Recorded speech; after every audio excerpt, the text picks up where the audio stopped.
Netcasts you love. From people you trust. This is Twit. Hi, this is Leo Laporte, and this is my Tech Guy podcast. This show originally aired on the Premier Network Saturday, November 17th, 2018. This is episode 1541, and stay tuned at the end. We're going to have some fun with genetics.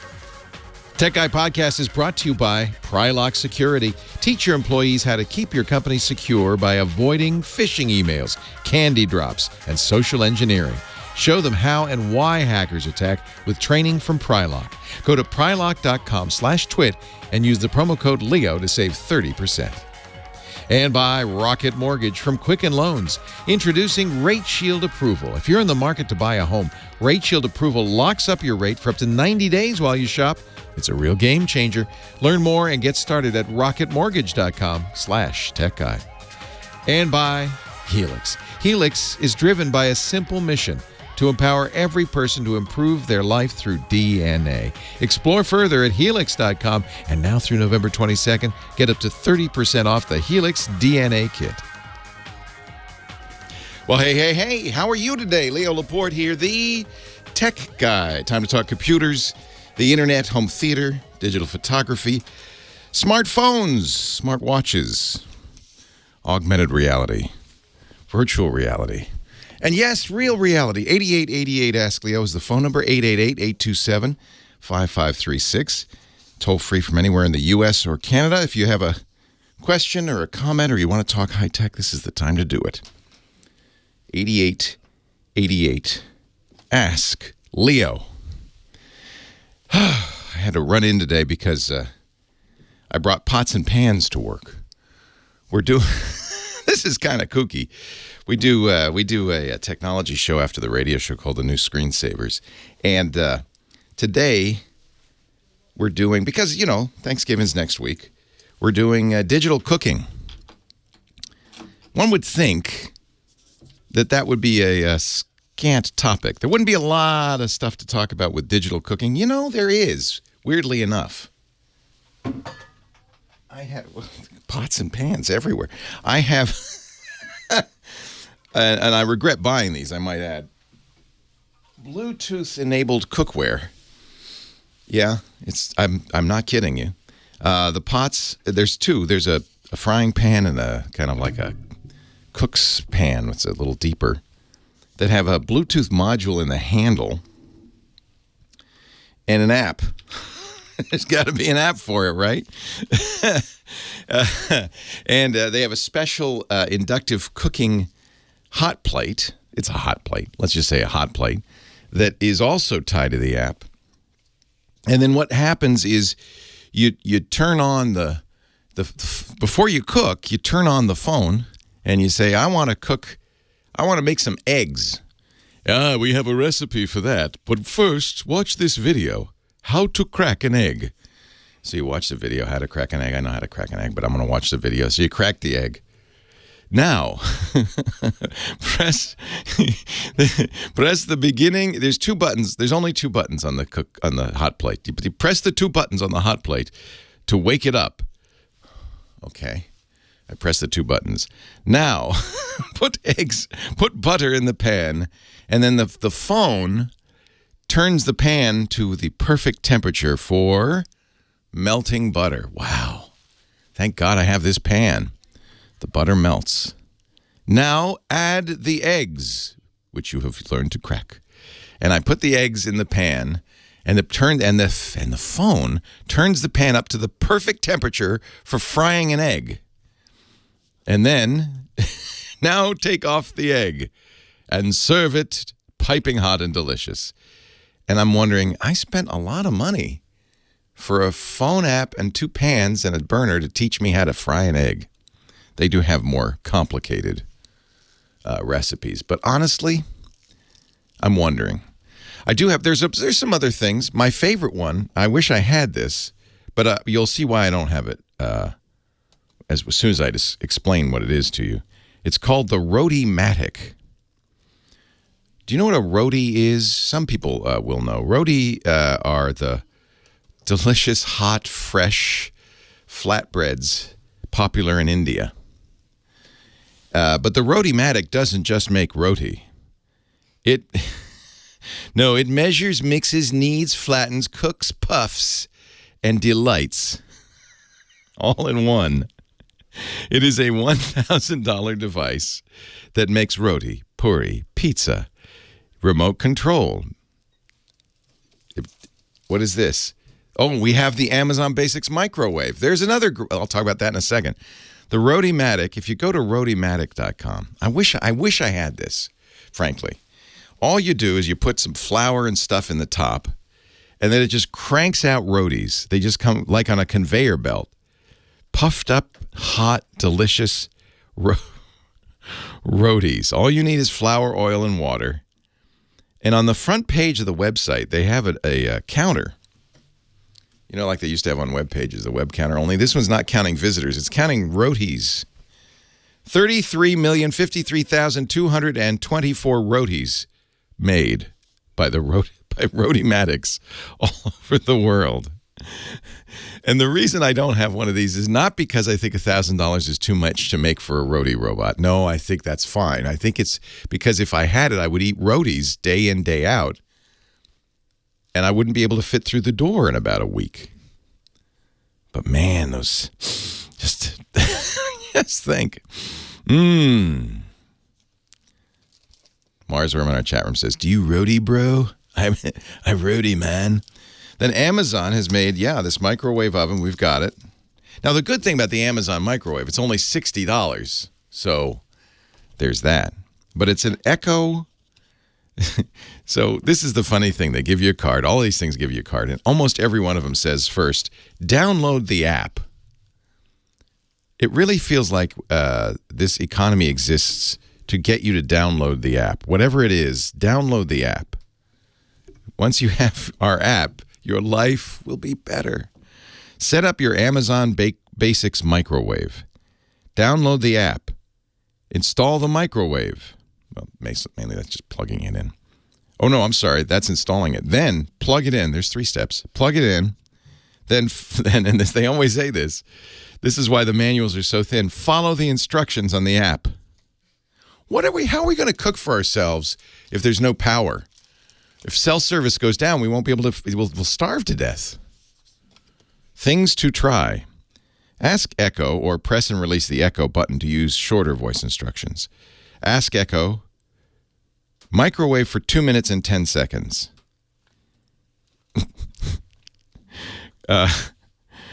Echo, microwave for 1 minute on power 3, then microwave for 2 minutes on medium. You can also say, Echo, stop the microwave. Echo, pause the microwave, and Echo, restart the microwave. Wow. You can, though, tell it about food. So you could say, Echo, reheat 1 cup of coffee, and it will know what to do. I know what to do, too.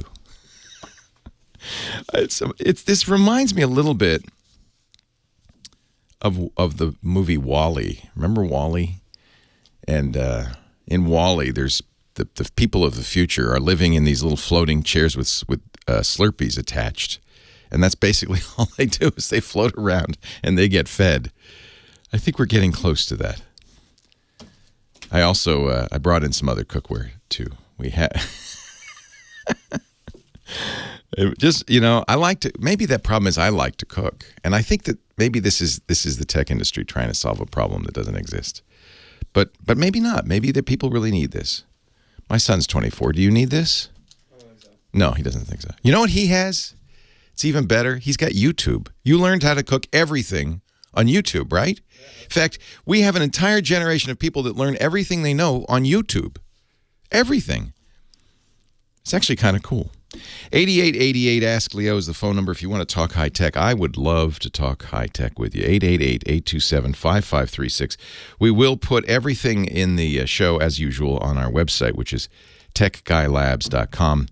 And we even put, after the show, we put audio and video up there on techguylabs.com. 888-827-5536. Toll free from anywhere in the U.S. or Canada. Outside that area, of course, you can still call. Just use Skype They'll be toll-free. Your phone calls coming up next. Leo Laporte, the Tech Guy.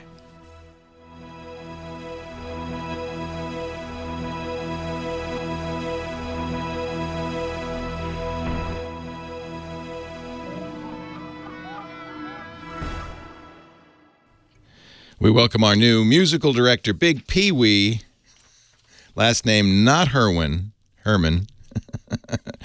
And it's his first day all alone on the show.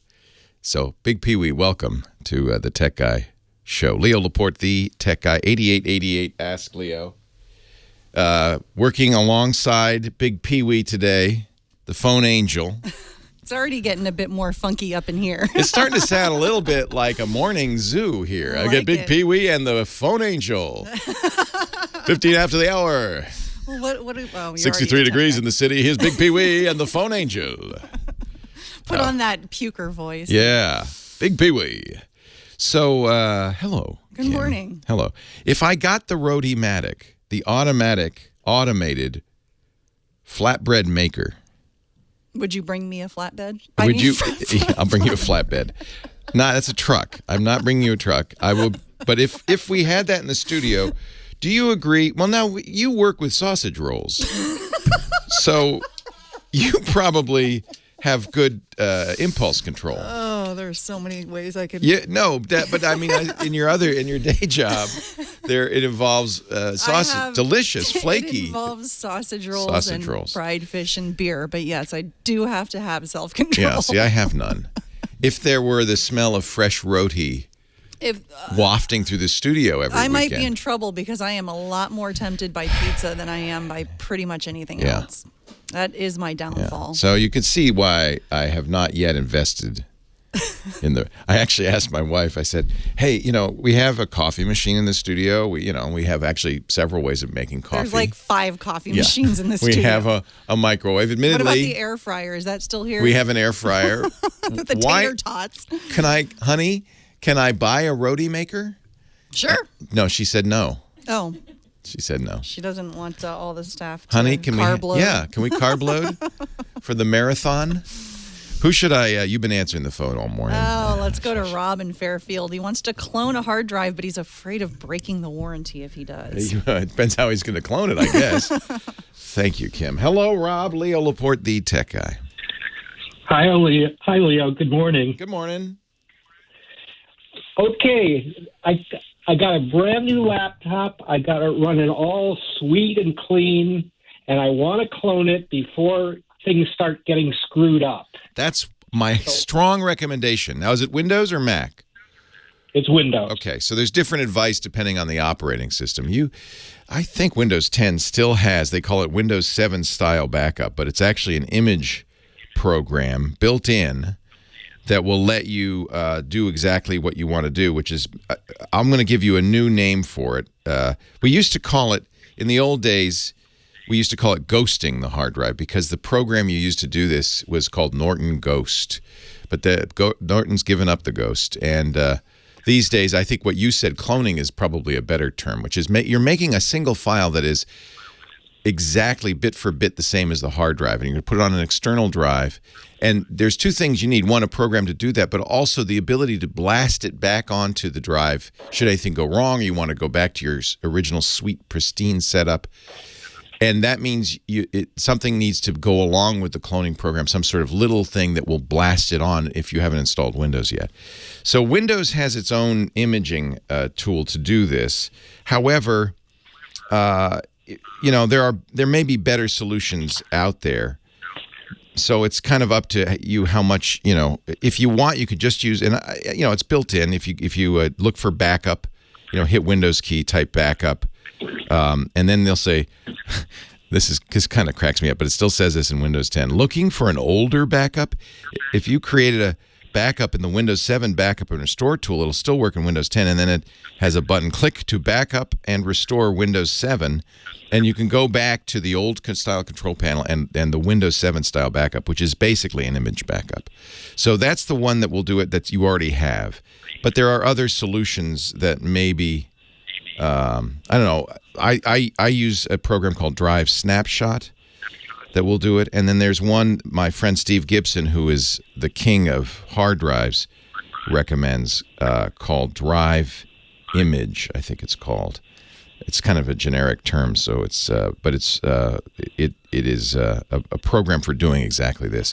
On the Mac, I'm just going to say, I know you're not using a Mac, but just for Apple users who are listening, Super Duper is the program to do it on a Mac. And what I do on my Macs is I do exactly what you're talking about. But one of the nice things about Super Duper is I have an external hard drive that whenever I plug it in, Super Duper launches, updates the image, and then disconnects. So every once in a while, I'll just plug in that thing, and then I always have a bootable image of the current drive. I don't know of a way to do that. That's called incremental backup, and I don't know of a way to do that on Windows, but it may be some of these other programs will do it. Terabyte is the company that does the drive imager. Go ahead. Can I tell you a little bit about where I got confused? Image for Windows. That's the one. I'll put this in the show notes. Image for Windows from Terabyte. Yeah. What's the confusion? Well, I called a clone software maker, Acronis, and they said to me that I have to buy a new SSD, swap the old one and new one. No. They misunderstood what you want to do. You want to plug in something on the USB, or better yet, the Thunderbolt 3 port if you have it on the new laptop, an external drive, run some software that'll blast an image onto that external drive, right? Uh-huh. Yeah, and then when you for whatever reason say, I want to go back, take me back, you'll just plug in that external hard drive, run the restore, and it'll restore it. They misunderstood what you wanted. Acronis will absolutely do that. It's not a free one, but Acronis makes a disk part imager as well.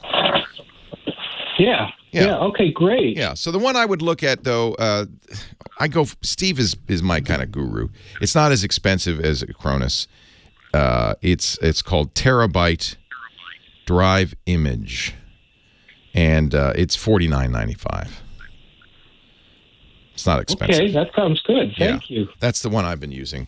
Like I said, you can use the one in Windows. What you really want, though, and the trick on this is you want it so that if, let's say your hard drive crashes, you just lose your hard drive, you'd want a way to plug in that external drive and without going through the whole installation of Windows first, blast it back on. And this Terabyte drive image will do that. It has a little program. You can just run it.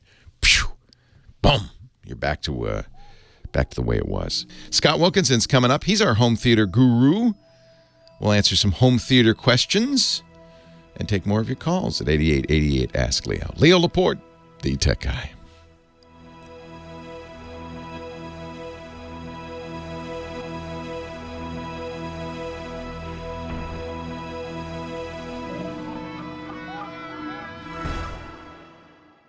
Can I get my dip on? Leo Laporte. No, you haven't just tuned in the new pentatone singing group, although I think we are quite good. It is Scott Wilkinson, home theater guru. He does the high end. I do the low end. Hey, Scott, how are you? Hey, Leo, how's it going, man? Home theater geek himself. So I did a shameful thing, Scott. Uh-oh, what's that? You remember we had that Hisense TV here with a 100-inch screen? Oh, yeah. I borrowed it. I took it home just for Thanksgiving. Because we want to have, when we have people over, there's 3, not 1, not 2, but 3 NFL games in a row, and I want to have it on the big screen. So we set it up, and I understand now why when you buy this TV, the price includes installation. It is exactly. It is a non-trivial. Well, it's not terrible. It's not terrible. They give you a template. You put it on the wall. You have to hang it. And the real trick is because it's what we call a short throw projector. It's a projector that sits 8 inches from the screen. You have to, adjusting the aspect ratio so it's not pin-cushioned or tilted is a little tricky. But we got it. It's perfect. And now I just can't stop watching TV. It is. I mean, I'm just sitting there. It's spellbound. It's like a drive-in movie theater in my living room. Well, it's that giant screen, man. Yeah. I really. You got it in your big room, right? Yeah, we got it. I don't have it in the den. The den, it would be too hard to. Yeah. So that's an interesting thing. So the LG OLED that I bought on your recommendation a few years ago for my man cave is really better quality. I mean, I say if I want to watch a 4K ultra high def high HDR. dynamic range. You know, the best. That's on a DVD or what are they? UHD Blu-ray. I will go in there and watch it. Sure. But it's a great kind of set for living room, like where people are watching news or the game or whatever. I can cook. We have a great room, so the kitchen and the dining room are all kind of part of this big room. I can go. I cook, and it's like it's a full-size TV, even though I'm 20 feet away. It's so I get it. I now get it. 100-inch TV. Yeah, it's great. It's great. Wow, and it does look good. Now, are we gonna get big Black Friday deals on stuff like this? This is, I have prepared a list of some Black Friday deals since it's next Friday. Is this the best time to buy a TV? Is yes, this and Super Bowl. Yeah, and coming up to the Super Bowl, both of those times you will get the best deals on TVs. You won't get the latest TV though, right? The new models come out after the Super Bowl in the spring. Correct. So you're getting, you're getting 2018 model, but yeah, exactly. I don't think exactly. But at CES, we'll see the 2019 models. Right. But so I think people don't care, and honestly, I don't think that the changes between 2018 and 2019 are that huge, are they? Generally, one year to the next, they're not. Occasionally, they are. Yeah. You'll see some big evolutionary leap. Not this year. Not this year. Yeah, we'll see. We'll see at CES, but probably not. Okay. LG has made a big splash with Black Friday deals, and with their C8 OLED, which is the lowest end OLED that I recommend. They also make a B8, which is lower still, but it doesn't use the same video processing, and I really like the video processing in the C8 and above. So the C8 is on sale for Black Friday in the 20 to 30% range, which is not bad. A 55-inch C8 for $1,700, regularly $2,500. That's 32%. So that's pretty good. They're also discounting some of what they call their super UHD LCD TVs. And those are actually a better deal. Those are in the 40% range. So getting a 65-inch, say a 55-inch SK9000 for $900, normally $1,500, that's pretty darn good. They're even selling their 86-inch. You were talking about a big giant TV. Well, there are some big ones on sale for Black Friday. The 86 UK 6570, 86-inch LCD TV for $2,500, normally $4,500. So that's a pretty good deal. Vizio also has a number of TVs on sale. My favorite would be the PQ65, a 65-inch LCD TV with quantum dot backlighting for $1,500, normally $2,100. So that's a pretty good deal. Samsung's got a number of TVs on sale, including the 82-inch NU8000. It's really interesting to hear these giant screens. It's clear that I'm not the only person who says bigger is better. Right? No, you're absolutely correct. Bigger is better in most cases, and the average size of a TV that people buy over the years has been steadily growing. Yeah. So 40-inch used to be, wow, 40-inch. How could I ever possibly even see that all in one glance? Now we're looking at the average is probably 55 or 60. Wow. And it's going up from there. Yeah, I told you last week I tried to convince my mom that a 43-inch TV is not huge. Right. Never did. She's happy.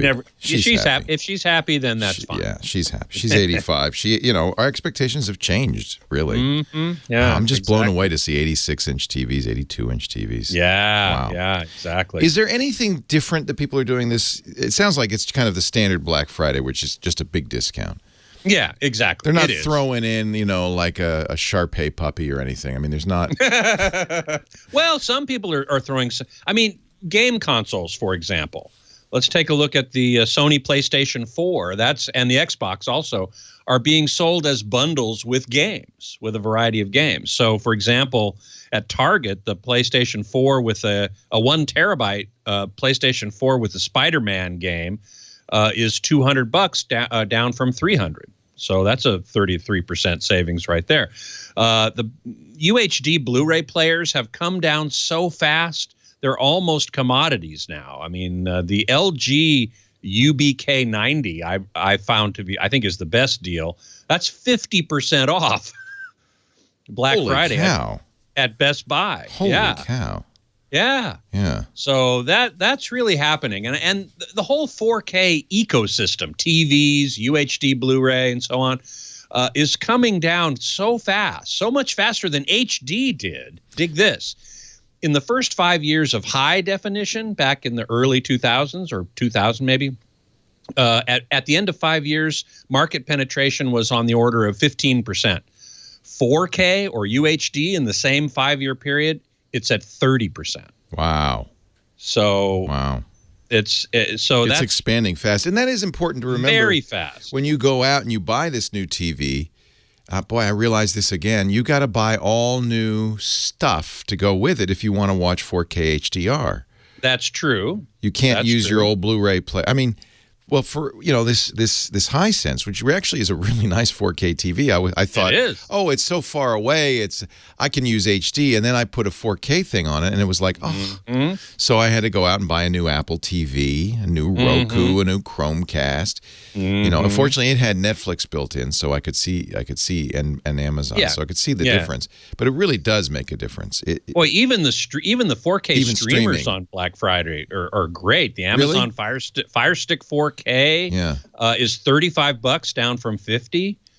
Chromecast Ultra is $50 down from $70. So, but build that into your budget. If you're going to buy it's true. If you're going to 4K with your TV, if you said, "Oh, this is it, honey, we're doing it," you remember you want to get 4K devices to go into it. Otherwise, it's not going to look any better. Yep, it's true. Yeah, especially at 86 inches. When you get big, you really want the 4K. It. Yeah. Absolutely right. Yeah. Absolutely right. It looks soft. HD looks soft on the 100 inches. Can you believe that? Man, it's so amazing. Now, video processing has gotten better, which means that upscaling HD to UHD looks better, but it's still much better to get native 4K on that TV. Scott Wilkinson, he's native 4K. He is high dynamic range, and he is our home theater geek each and every week on the Tech Guy Show at about this time. And if you've got questions for Scott, home theater questions, he usually sticks around for another segment or so. Sure. Ask him now. 8888 Ask Leo. Leo Laporte, the Tech Guy.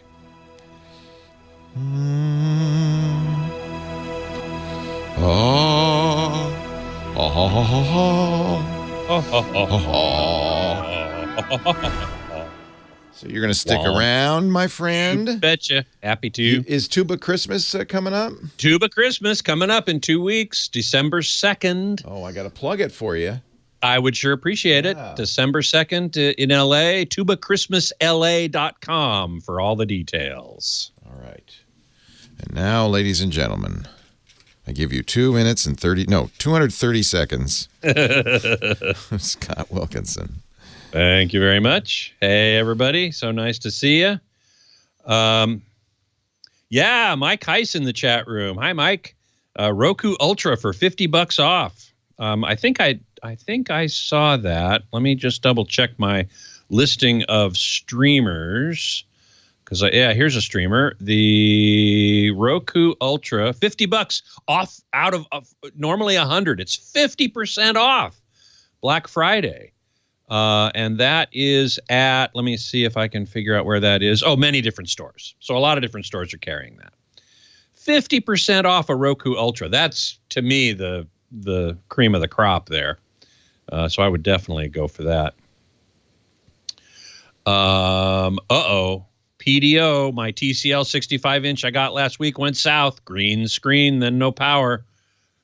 Obviously, it's still under warranty, so you'll just get a replacement.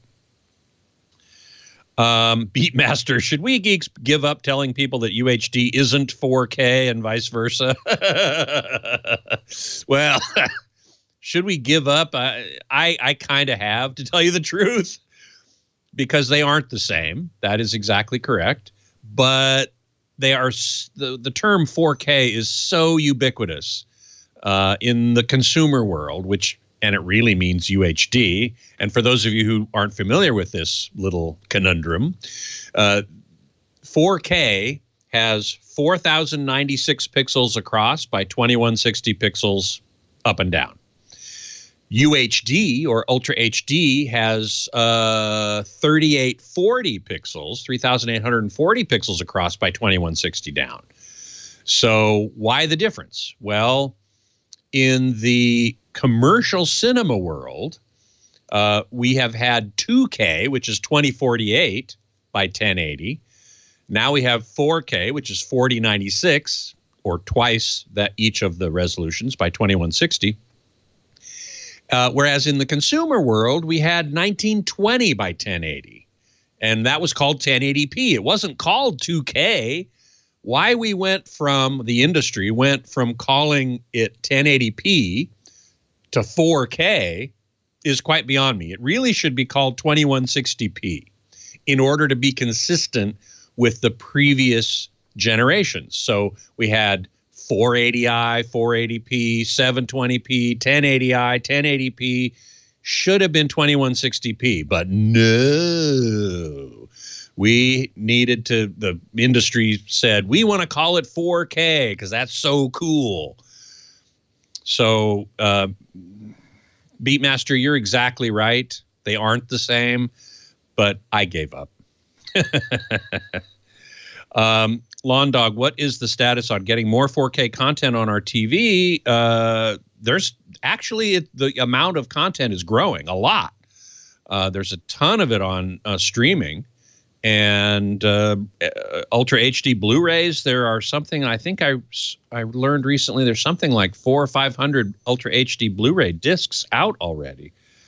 And they're on sale for Black Friday, too. Oh, that's a good thing to mention, yeah. Yeah, stocking stuffers, man. Can you stick around for the top of the hour? All right, sure. Thanks. Oh, Leo Laporte, the tech guy, 8888. Ask Leo. I'm a steamroller coming at you with tech goodness. Scott Wilkinson forgot to mention, but I'll mention it. Tuba Christmas is back, baby, in a couple of weeks. They do it at the cemetery, but that's okay. It's at the, where are you doing it again this year? Forest Lawn at the Hall of Liberty. It's actually a very nice. Beautiful hall. Theater. Beautiful. Yeah. And it's a bunch of, how many tubas? 100 tubas. 100 tubas playing Christmas and Hanukkah music. It's so much fun. You got to go to tubachristmasla.com to find out more. Scott's the leader of the band, and he'll be there on the. In fact, you wear a Santa outfit? You have to, right? No, we have a real beard Santa that shows up. You have a real beard? What are you talking about? Well, I know I could be the real beard Santa. I could, but look at him, folks. I'm. Ho, ho, ho. He's even got the ho, ho, ho. And I do own a Santa suit. Well, all right, but you're very nice. You let the nice. spotlight go to some other real beard Santa. Well, because he shows up sort of as a surprise, and it's you can't do that because you're conducting. You have to be. I'm conducting, exactly. Besides which, that suit is really hot. And Joanna sings. Yes, she does. Beautiful. Oh, it's gonna be fun. TubaChristmasLA.com for more information. Be a good one to bring the kids to. They've never seen, and will never see it again, 100 tubas in one room. It's it's an amazing thing. 8888 Ask Leo. Thank you, Scott. Back to the phones we go. Line 3, Joe, Knoxville, Tennessee. Hello, Joe. Hey, Leo. I've got a quick question, but first a complaint. I'm sorry. I know. I listen to all your podcasts all the time, and you're costing me way too much money. So I'm going to have to ask you to please stop. I know. You know, though, in a way, just does it reassure you a little bit to know that it's costing me the same amount or more? Yeah, but I can't write anything off. I know. I am writing it off, though. It is part of my business. But no, in fact, I don't think many tech journalists do this. Most of the time they take loaners. And I got so tired of the company calling saying, when are you going to review it? Why didn't you give it a good review? How could you say that? I just said, nope, I'm going to buy these things. And I've been lucky enough to actually buy most of the stuff I review. The downside of that is I have to buy most of the stuff I review, and it gets expensive. Yeah. But I think I should feel your pain. So I feel your pain, I guess is what I'm saying. I just got the newest iPad, and I love it. Oh, my gosh. Did you get the 11-inch? No, 12.9. That is, isn't that stunning? Love it. I love it too. I use it more and more. I feel like, and this is the wrap, everybody seems to have come to the same conclusion, that Apple is artificially holding iOS back. This is one of the fastest computers they make. It is certainly the most elegant computer ever. And if they would just let iOS, expand to take advantage of it, that would be great. And I think they will. So I'm sorry I made you spend that money. It's the first product I ever bought. My wife turned to me and she goes, I need one of those. I like that. It's gorgeous. Oh, yeah. It's a jewel. And if you've got an application that, for photographers, it makes sense. For, if there's an application that is on there that really, fills a need, then it's a perfect device.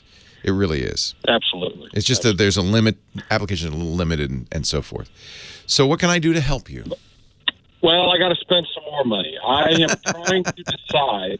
Not my fault, man. I've been looking. I need a 75-inch TV, and or I could just hold the iPad in front of me. But I do need a 75-inch TV, and I'm looking at the Vizio P. I've heard Scott talk a lot about that, and I'm looking at the Samsung Q7. And I was just curious if you guys have any opinion, because every time I go into one of the box stores, somebody else tells me something totally different. I know.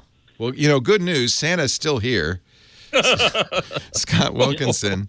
So he's looking at a couple of different TVs, the Vizio P series or the Samsung Q7. Those are the QLEDs, right? Correct. And they have quantum dots, so they have really good color.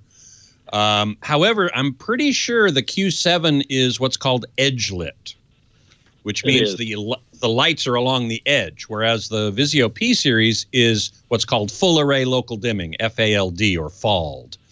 And that is a much better technology for LCD TVs. So I recommend the Vizio. Really? Interesting. For that reason. It's less expensive too, right? And it's less expensive. Yeah.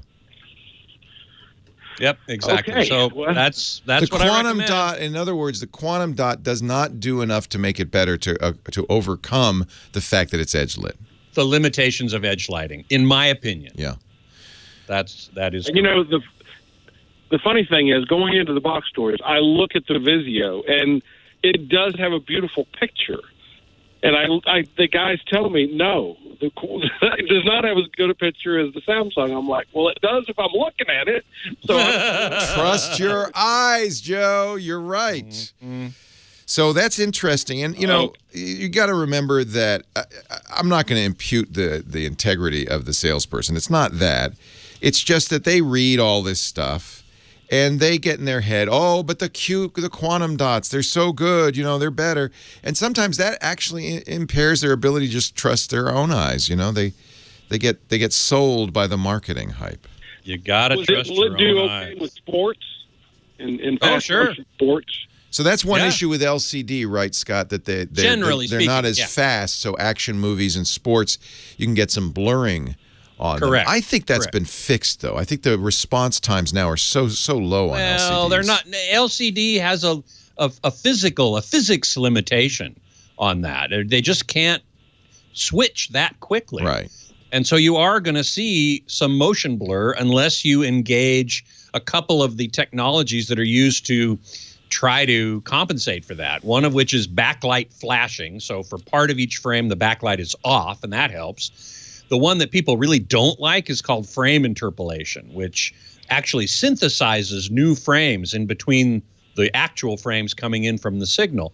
And that does clear up motion greatly, but it also introduces something called the soap opera effect. Makes the picture look like it's a soap opera. Makes it look like it was shot on video rather than film. I don't mind that so much with sports. No, I don't want to see that in a movie so much. Correct. Because sports are normally shot at 30 or even 60 frames per second, whereas movies are shot at 24. Do these TVs, I know, on many TVs you have settings, sports, cinema, dynamic. Right. If I go to sports, will it automatically engage those settings? And then if I want to watch a movie, I go back to cinema, it'll disengage that? Can I set it up that way? It depends on the TV. Yeah. Some TVs will do it. Yeah. Some won't. So this is just a flaw in LCD. Does OLED have the same latency? Oddly, it does. It can go much faster. It can switch much faster. But the way that they have decided to create OLED TVs, it actually has the same problem. Yeah. Because of the way in which it produces the images. Why they did that rather than the way plasma used to do it? Because plasma doesn't have that problem. Right. That's why Lisa's getting the plasma in her gym. She likes to watch football. There you go. But I don't mind because I like to watch movies, and so I don't mind. I don't like that soap opera effect, so I just turn it off. Right. I have to be honest with you, Joe. It's not going to be that bad. Well, the soap opera effect won't affect me too bad. I'm a Cleveland Browns fan. I'm used to it. I'm so sorry, Joe. No, I'm love my Brownies. Go Dogs! I think it's sometimes it's fun to like a underdog team. And your Browns are better than our 49ers, so I can't really say anything at all, can I? Well, it's fun to watch. It's Super Bowl next year will be those two. Oh, wouldn't that be fun? Yes, because we're going to get those draft picks. I think that the soap opera effect is overblown, and I think that the latency is even more overblown. I wouldn't worry about it. I'd go out and enjoy that new TV. Hey, thanks, Joe. Leo Laporte, the tech guy. More of your calls coming up right after this.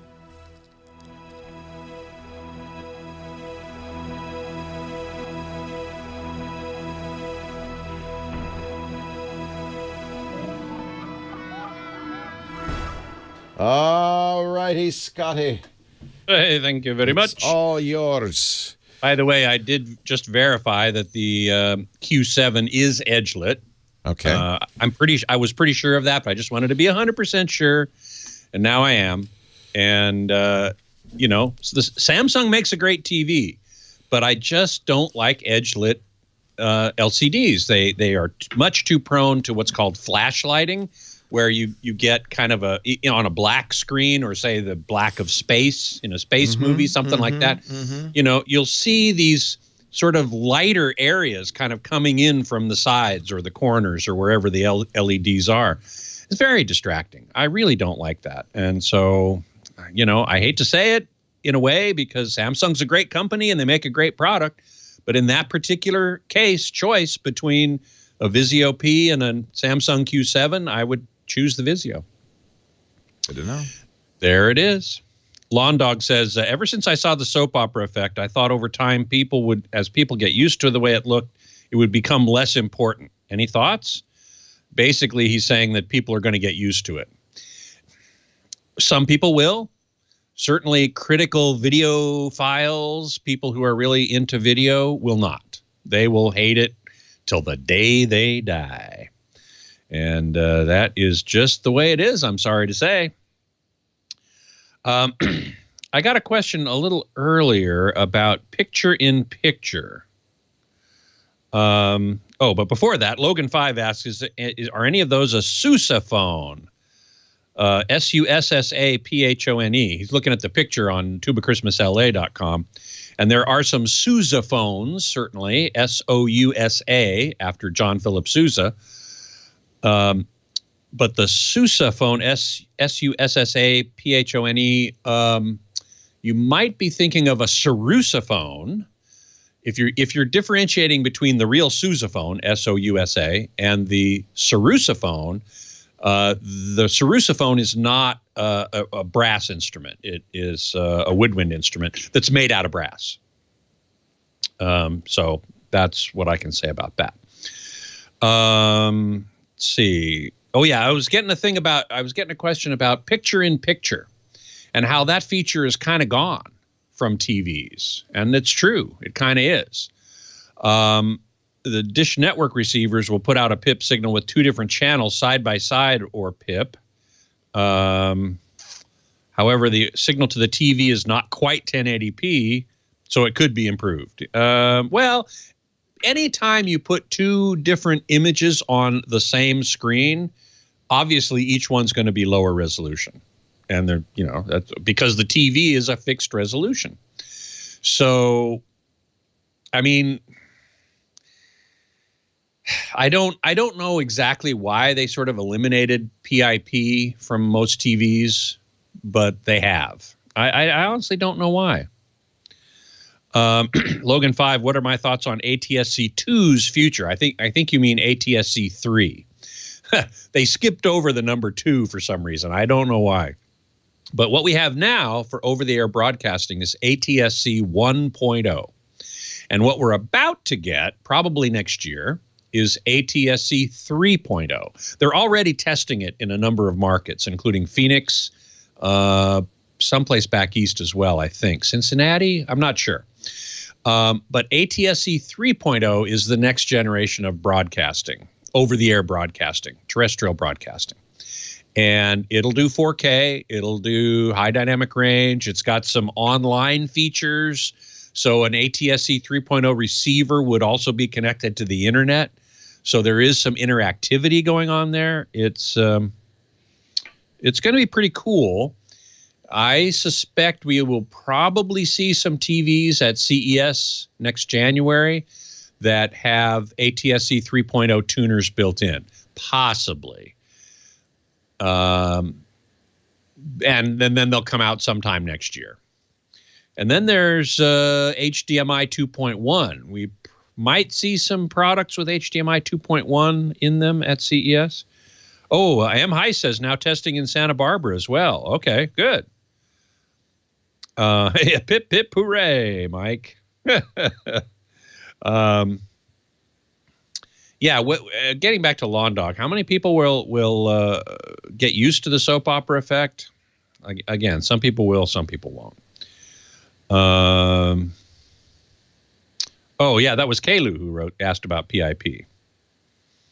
Beatmaster says, I guess TV industry not needing to license 4K is another factor. Well, they don't have to license 1080p either, or 2160p.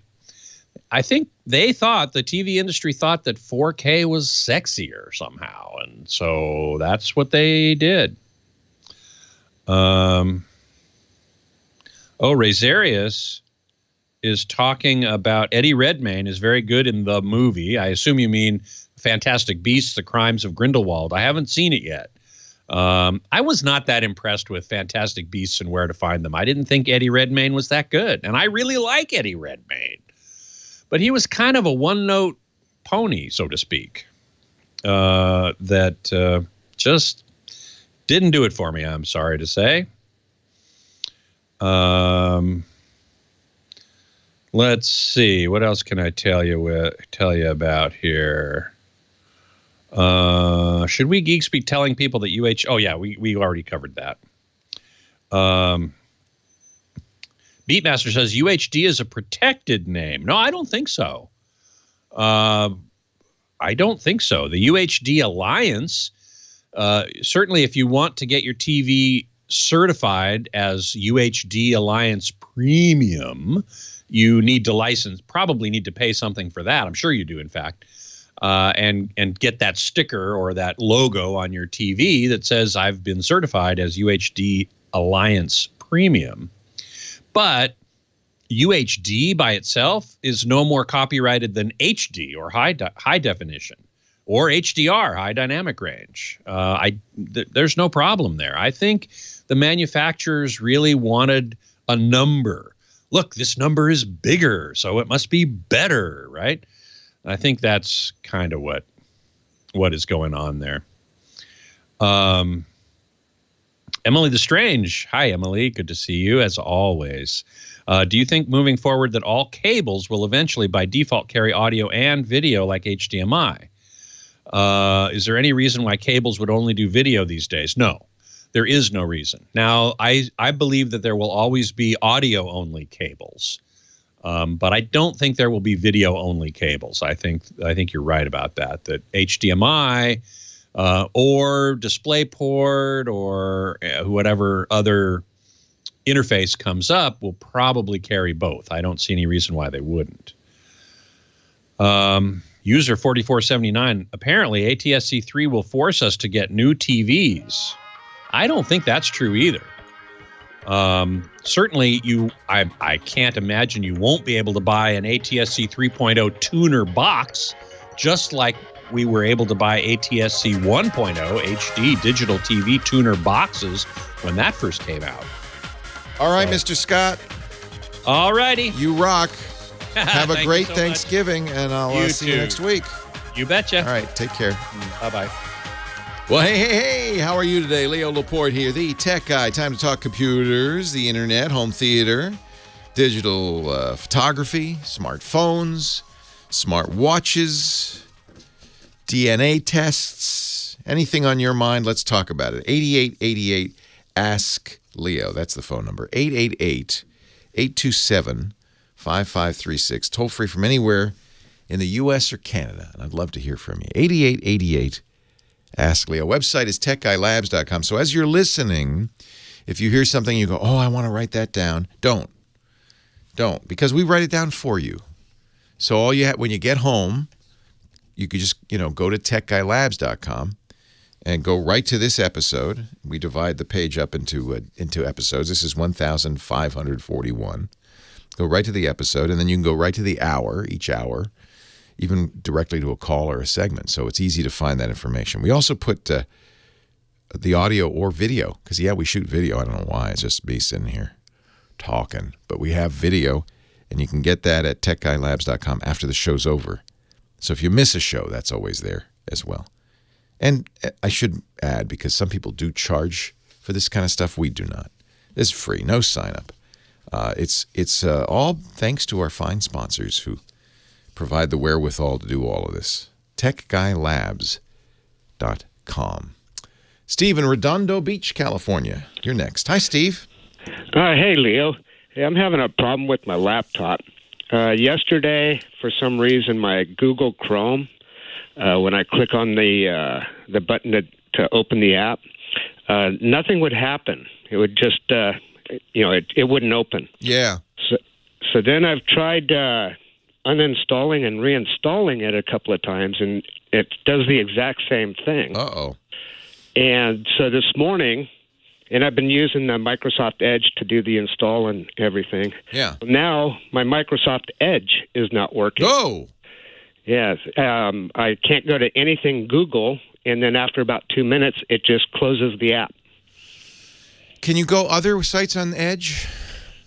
I tried going to Home Depot, and then after about 2 minutes, it crashes app again. Turns off. Okay. Yeah.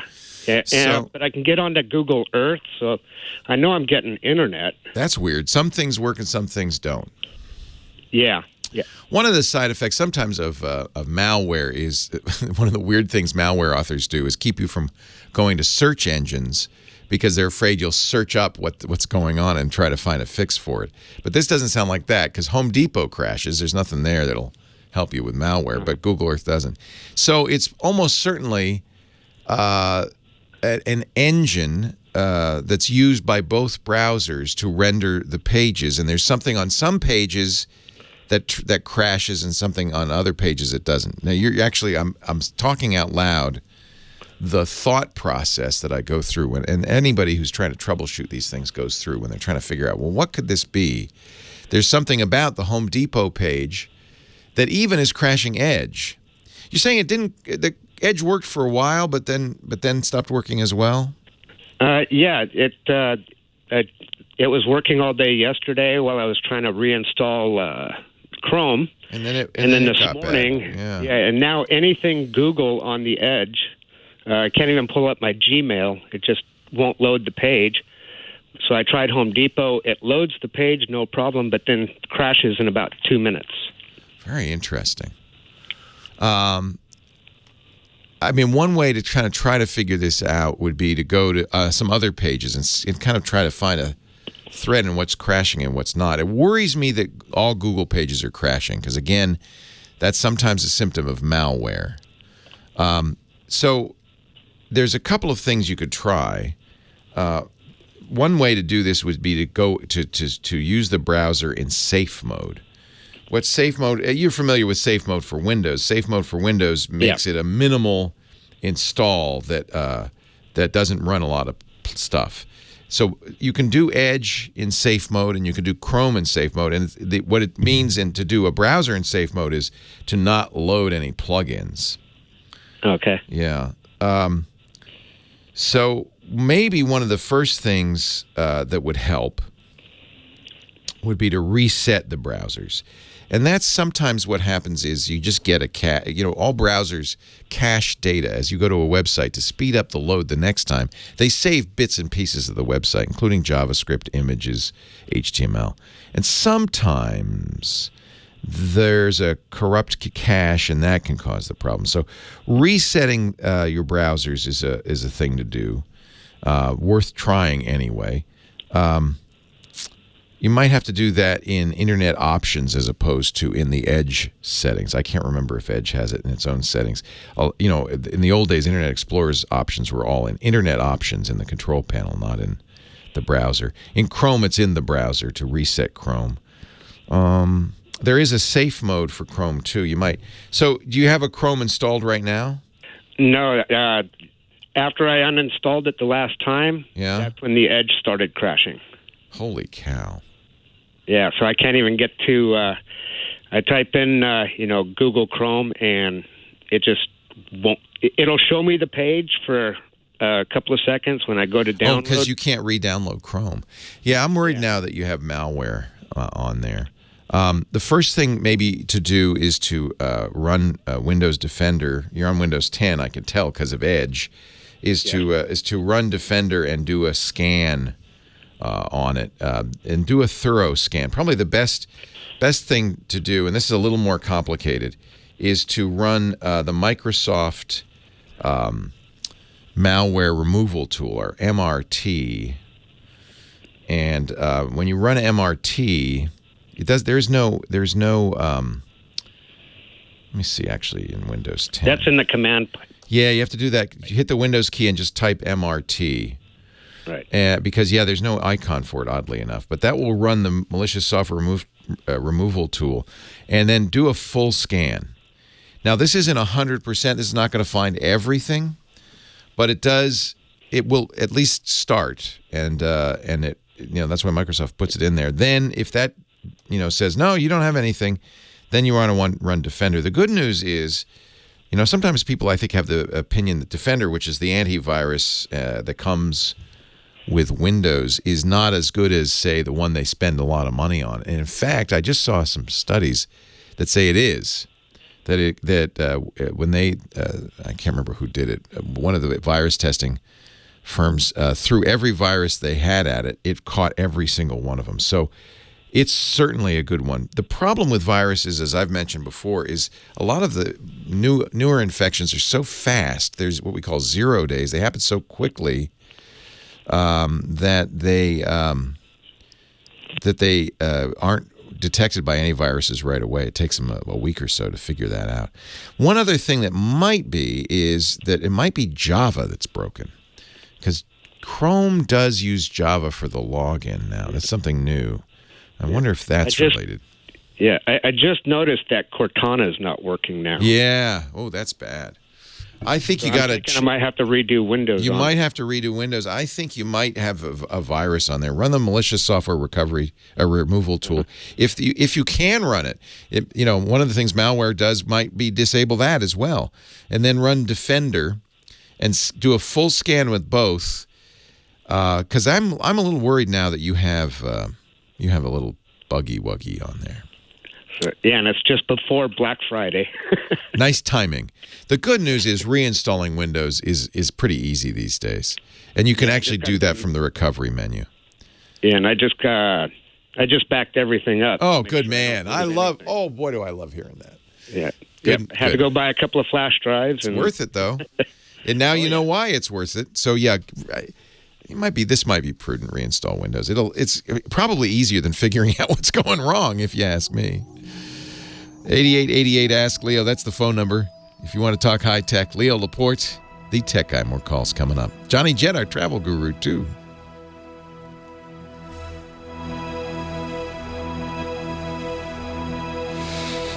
Yeah, I should have said JavaScript. I read the chat room too glibly.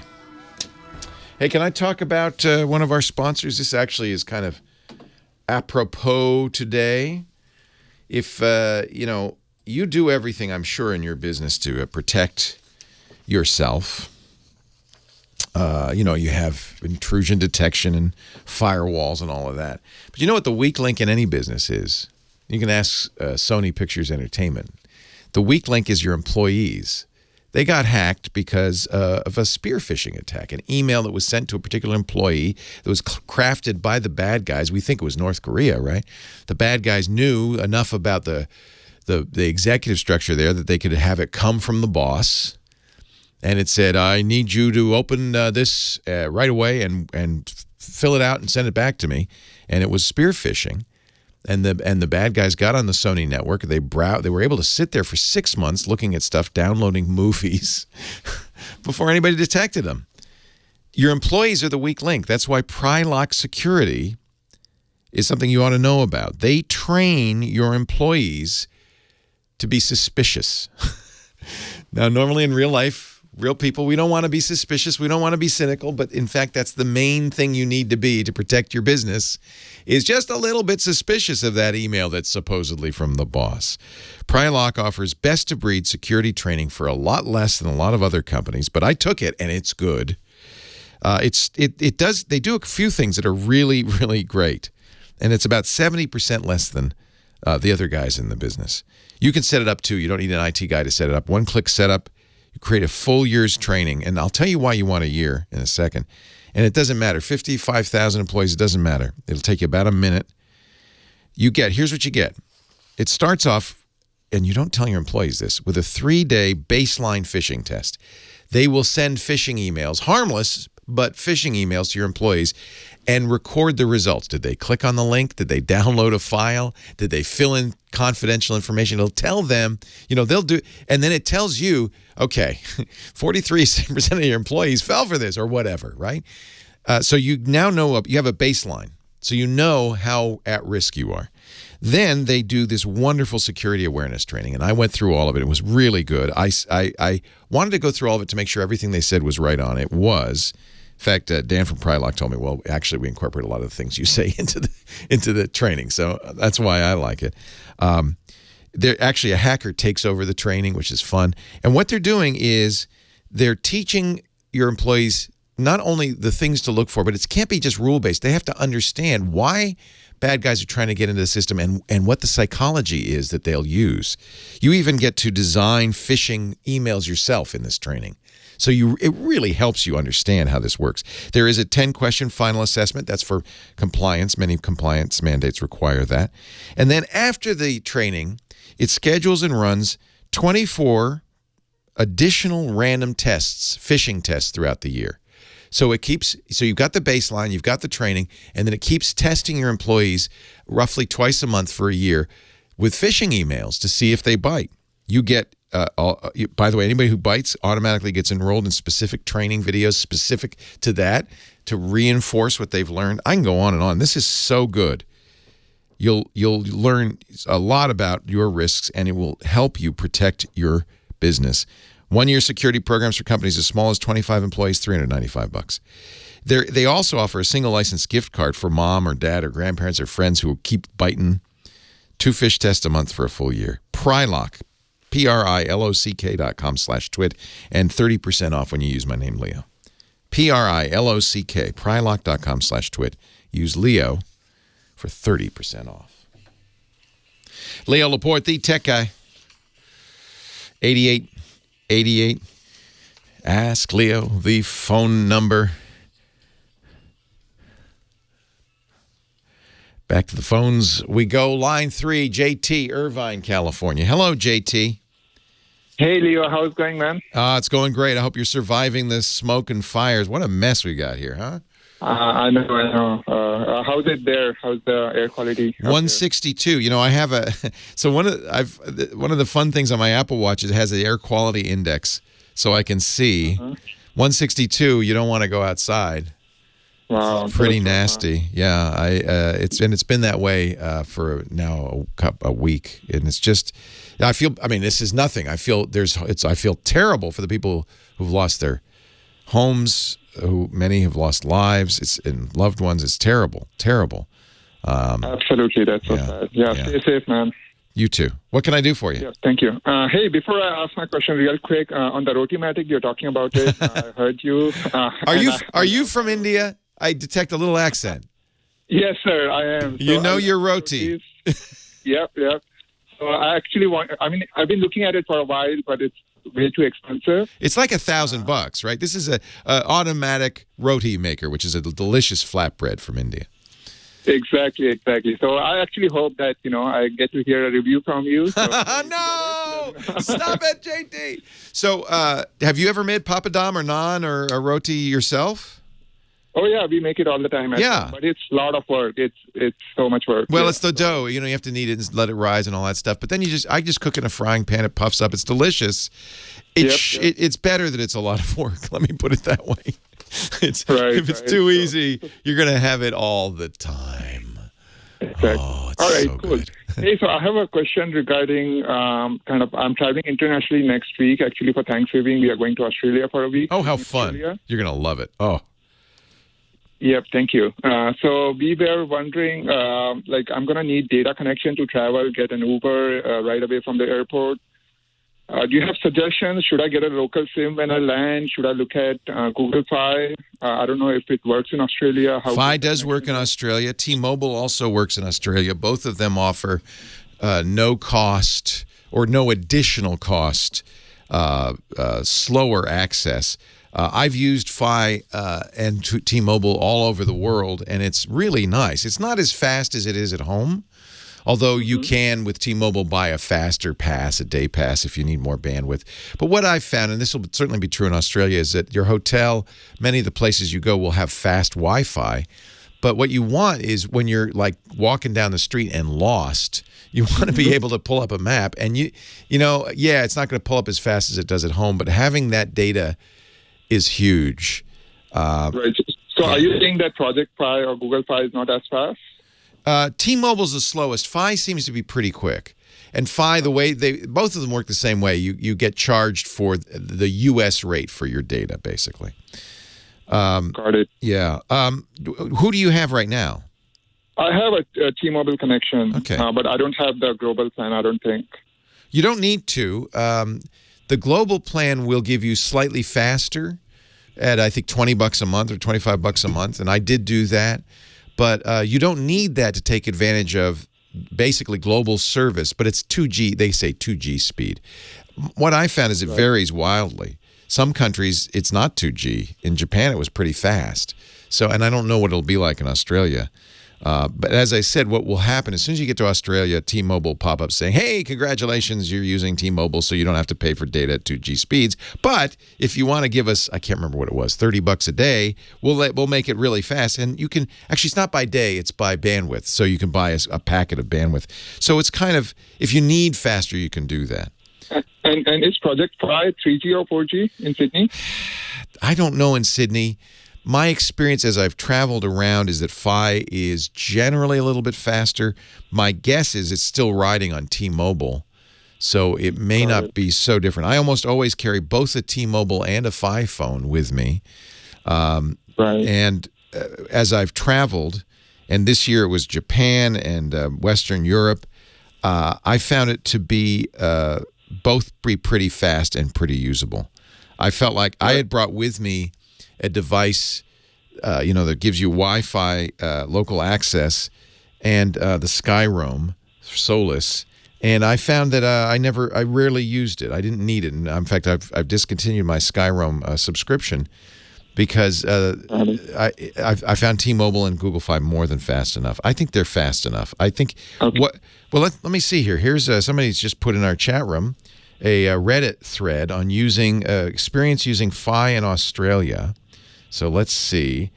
My wife uses her Fi all over Australia and New Zealand during a 6-week stay, worked everywhere, all the major cities from Cairns to Adelaide and both islands in New Zealand. Highly recommended. It sounds like people were finding good speed. Right. T-Mobile was not as good, so it might be worth switching to Fi. Remember, though, with Fi, you have to have an approved phone. And there are very limited phones. You have to have a Google Pixel or I can't remember the name. Yeah, I have a Pixel 3, so I should be okay. I like Fi. If you've got a Pixel phone, I am very happy with Fi. One of the other things Fi does is after 6 gigabytes, they stop charging you. So you never have more than $60 a month in data fees. Nice. And is it something I can, I need it just for a week? I can come back and cancel. There's no contract fees, termination fees? Or that I don't know. You better ask them. I don't know. Okay. I think Google's pretty good about all this. You might want to stay with Fi. You can port your number over. So you don't change your phone number. As I said, I'm a T-Mobile customer and a Fi customer. The nice thing about Fi is it doesn't just use T-Mobile. In the States, it uses Sprint and U.S. Cellular as well. And they've just improved their algorithm for figuring out which signal to use.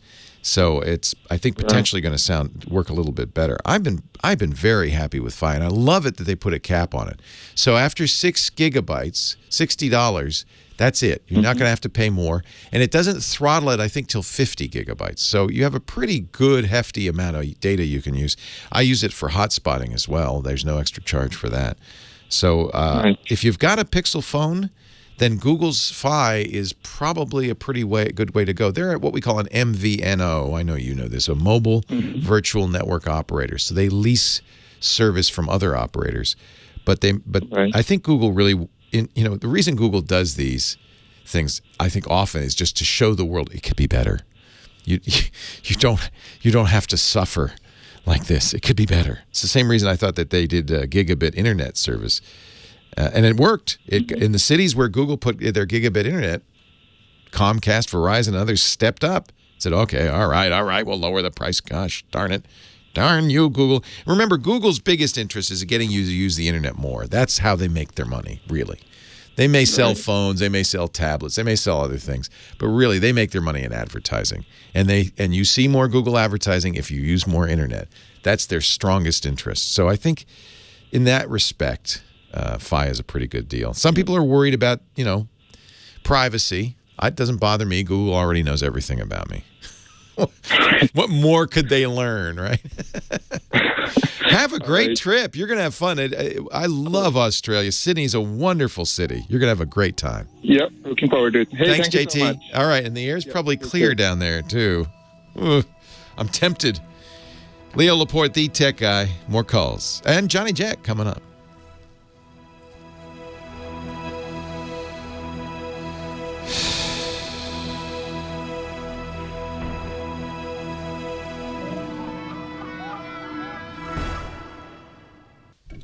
He's been everywhere, man.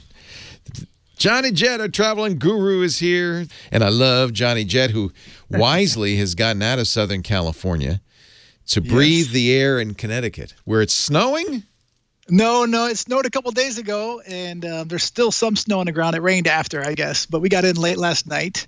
And actually, I got a tip about this. Yes. So I'm here because my dad's 90th birthday party is tomorrow. Holy cow. That's wonderful. And he's been in Florida, and he had a rough week. He was in a hospital. We weren't sure if he was going to make it out to Connecticut. So anyway. Oh, you scared me. Oh, just make it to Connecticut. Make it. Oh, okay. No, Connecticut. You scared me, man. But so this is a tip for people. So I didn't want to go to Connecticut right away because I don't like the cold. It's freezing cold here. It's 40 degrees, 31 degrees. So and he had to delay his flight. And by the way, Delta is amazing. Twice now we've had to change my dad's flight, and there were non-refundable tickets. They weren't basic economy, but they were non-refundable.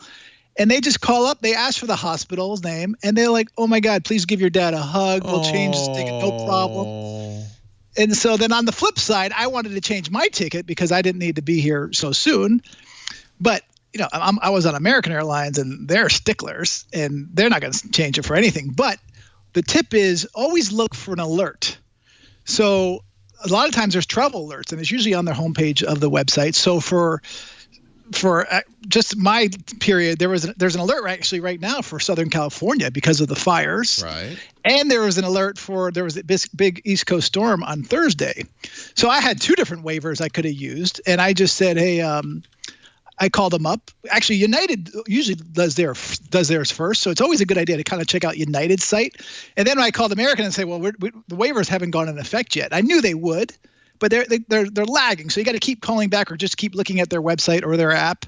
And once they do issue the waiver, then you can change your ticket for free if you don't want to fly on that certain day, or if you want to extend your vacation or whatever you're doing. Oh, this is really good information. So Yeah, and so because otherwise the airline will charge you. Usually, the big airlines charge you a $200 change fee and plus the fare difference, which is usually astronomical. Yeah, because you're booking last minute. I love Southwest for that reason. They don't charge a change fee; they just charge a fare difference. But still, the fare difference is usually high. But you can now do it all online. So I changed. I actually went online and just. You could choose the flights, and there was even a flight to go through Miami because I was like, I don't know if my dad's going to make it up to Connecticut, so I might as well just change my flight and fly through Miami. It was $9 more. So always check good your deal. My tip is to check your options. Because I hate when the airlines just take the money from you and then this is one way of trying to get a little bit back. So, and by the way, and my other tip, by the way, if there's no fare waiver, just don't cancel your flight right away. Wait till the very last minute to see if the flight's delayed by an hour or so, or if it's even canceled. Because if they do, then they have to give you your money back or let you change the ticket. Yes. Very good stuff. This is the kind of thing you learn at Johnny's website, johnnyjet.com. I see you say on your website you're giving up your American Airlines executive premium platinum super duper Superman I can go anywhere status. You're going to lose it? You got to fly 100,000 miles a year, but then last year they instituted you have to spend at least $12,000 on your tickets. What? In a calendar year. It's not mileage, it's now money? Yeah, you have to spend $12,000 and at least fly 100,000 miles for the top status, which I am. Before, people, freaking flyers like me or travel hacks. You're clever. They would buy cheap tickets to Singapore and do like 2 of those, and then it's a smart business decision. I don't blame them because business travelers, they don't want to lose their free upgrades to slackers like you. Like hey, so it's a You're smart not a business slacker, decision. Johnny. You're not. How many hundreds of thousands of miles? How many hundreds of thousands of miles do you fly every year? You're the guy who's earned it. Believe me. Well, I actually just got a client next week, and they're actually just bought me a ticket today, which is going to put me over. So I am going to make it for next year. But next year they're actually $15,000. So it's a big game. But the thing is, they really, you get free upgrades, especially when you do LA, New York, which I do a lot, including night. It's a lie flat seat. Yeah. But don't tell American, but you're kind of becoming a Delta fan, aren't you? I sense that. I mean, I just Delta's a better run airline, and but their mileage is not they call them Sky Pesos because they're really not worth anything. Sky Pesos, Sky Yen. They're a better run airline and usually friendlier flight attendants. Yeah. I had a great experience on Delta the last time we flew. So yeah. Yeah, but we're going. So anyway, I think this will be good. We're going to New York on Alaska in a couple of weeks.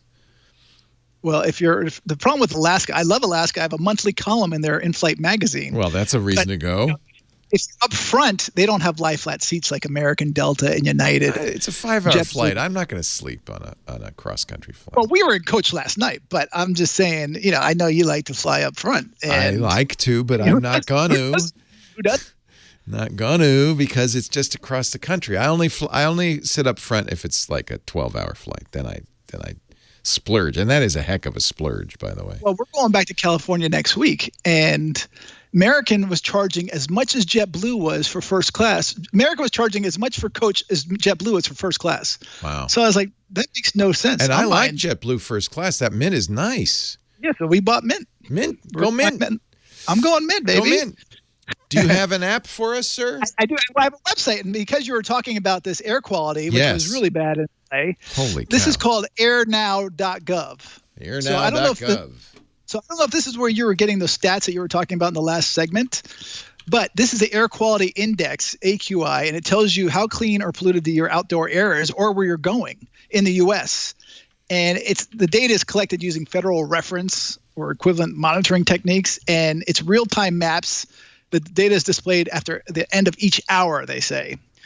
So, if you are traveling somewhere and you have health problems or even if you don't have health problems, you don't want to be in San Francisco. I mean, one of my buddies is there. He's like, it's the worst in the world right now. It's worse than Beijing. 208 in San Francisco, according to the government site.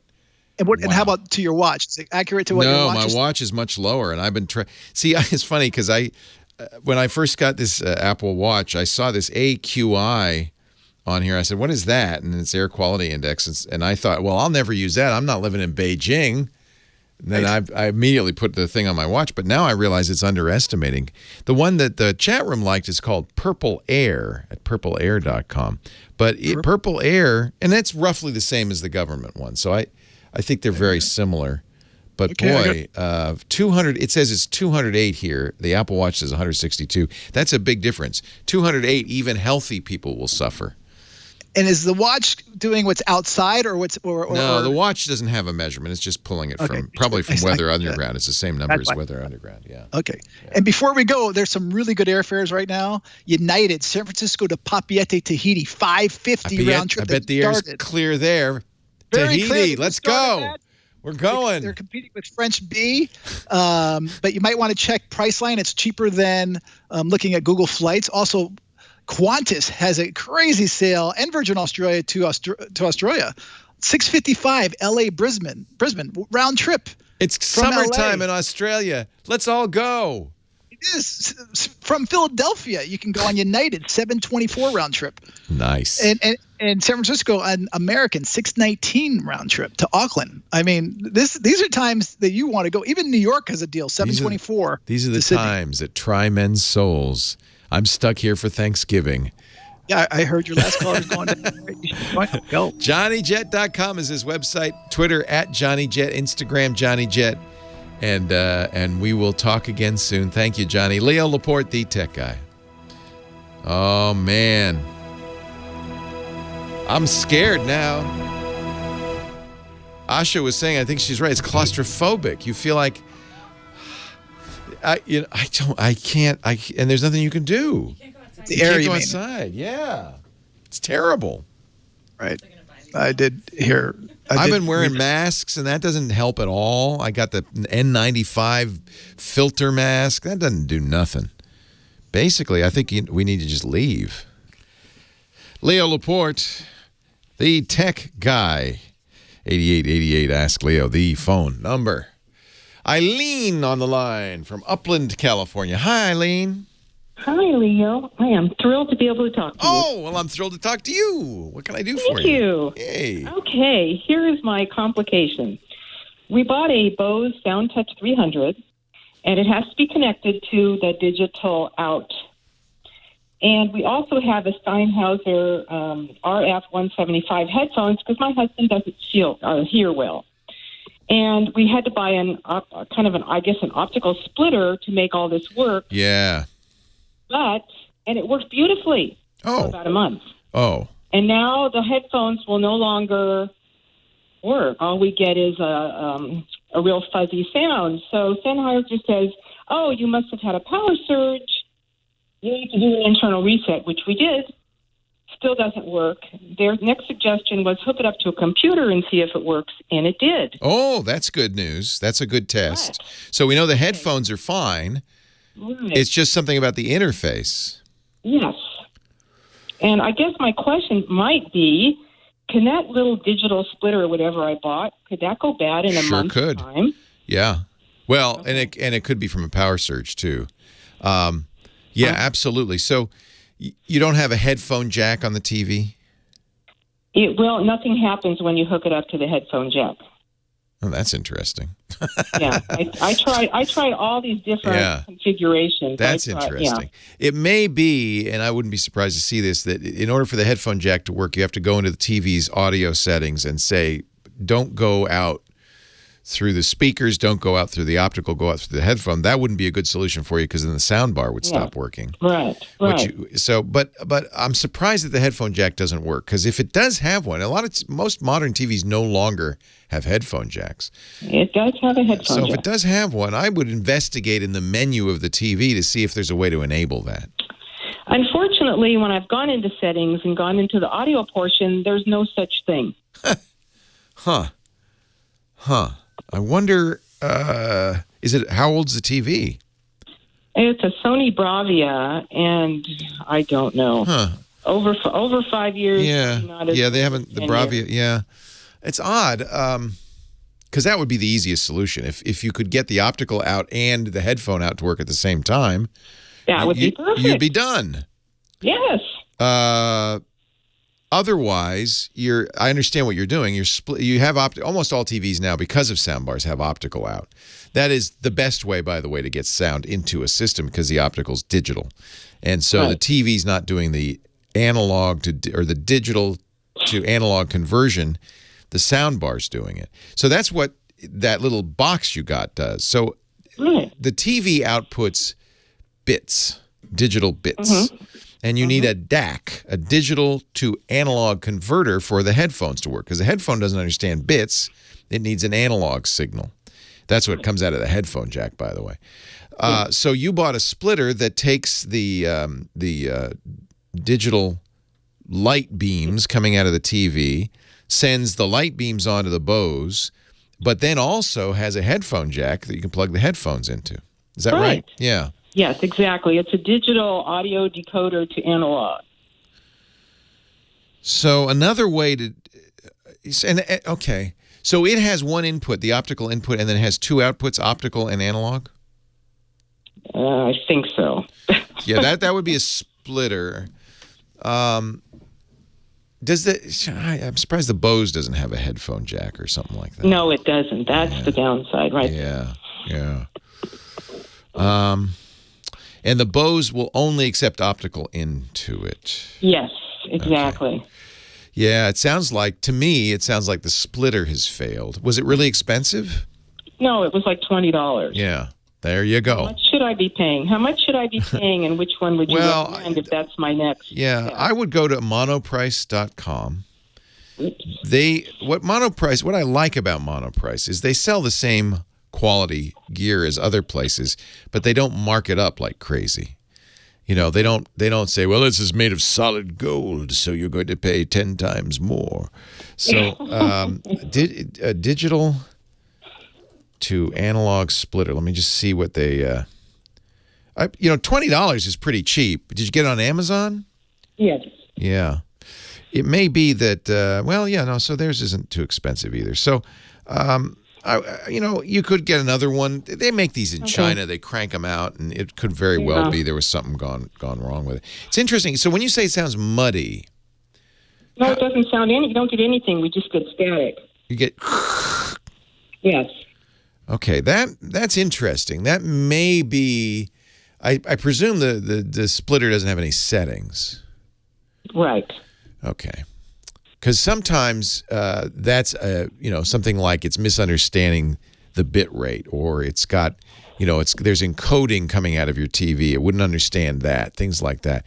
You want to make sure that when you go into the menu settings on your TV, that the optical out is sending PCM, not Dolby, for instance. I mean, you have to remember, it worked for about a month. Right, but the settings change. It could be so. There's two. I'm just saying, there's two possibilities. Very likely that $20 device just failed. That's not unheard of. Okay. I mean, it's circuitry. It can fail, but it's also possible that the settings in the TV changed. I would look at the audio menu again. I would guess that if you sent out Dolby audio to the soundbar, it would say fine and decode it and would sound great. But the headphone isn't going to know what it's getting. It's going to sound. So you might need to set the audio settings to PCM, which is unencoded, just plain audio, or if it just says bits, something. You might try different settings to see if you can get because that optical is what's going into the splitter. The splitter isn't smart enough to do any conversions. So that optical needs to be something coming into the splitter that the headphones can understand, which means not Dolby encoded. It needs to be plain bits. Okay. So that would be before you run out and buy another $20 splitter. I would look at this. I would play with the audio settings on the TV. In particular, I'm not familiar with the menu structure of that particular television, but in general, you'll go into audio, and it'll say optical out, and then there'll be some choices of what kind of signal can come out of the optical out. And the choices will often be PCM, which is unencoded, and Dolby, which is encoded. You want unencoded. Okay. Let's see. And you might, and then, the problem with unencoded is now the soundbar won't sound as good. It'll just be left, right stereo, but it'll work. It just won't have the full surround sound, and you'll be able to hear the TV. Yeah. Right. For TV, I'm not too concerned about it. No. So anyway, okay. You won't care. You'll notice when you switch, it won't sound as full-bodied and throaty. All right? Okay, I appreciate your help. My pleasure, Eileen. Thank you. Okay. Take care. Yeah, that's really the headphone jack should work. That really would be the right answer. The headphone jack should work, and I don't know why it doesn't work. But the headphone jack has built in a digital to analog converter. So that's why the headphones work with that. And the optical coming out is optical. The TV has a DAC. It needs a DAC to provide its own speakers. Its speakers require analog as well. The hissing sounds to me like headphones are, and we know they're working because you can plug them into a computer. The headphones are working, but they're just not, the splitter's either not working properly or not getting the signal it needs to understand it. Also, check the Den saying, I have an older Sony. There is a headphone volume setting. You might want to make sure the headphone jack is turned up. It might be as simple as that. Wouldn't that be funny? Of course, it's always that way. Leo Laporte, the tech guy.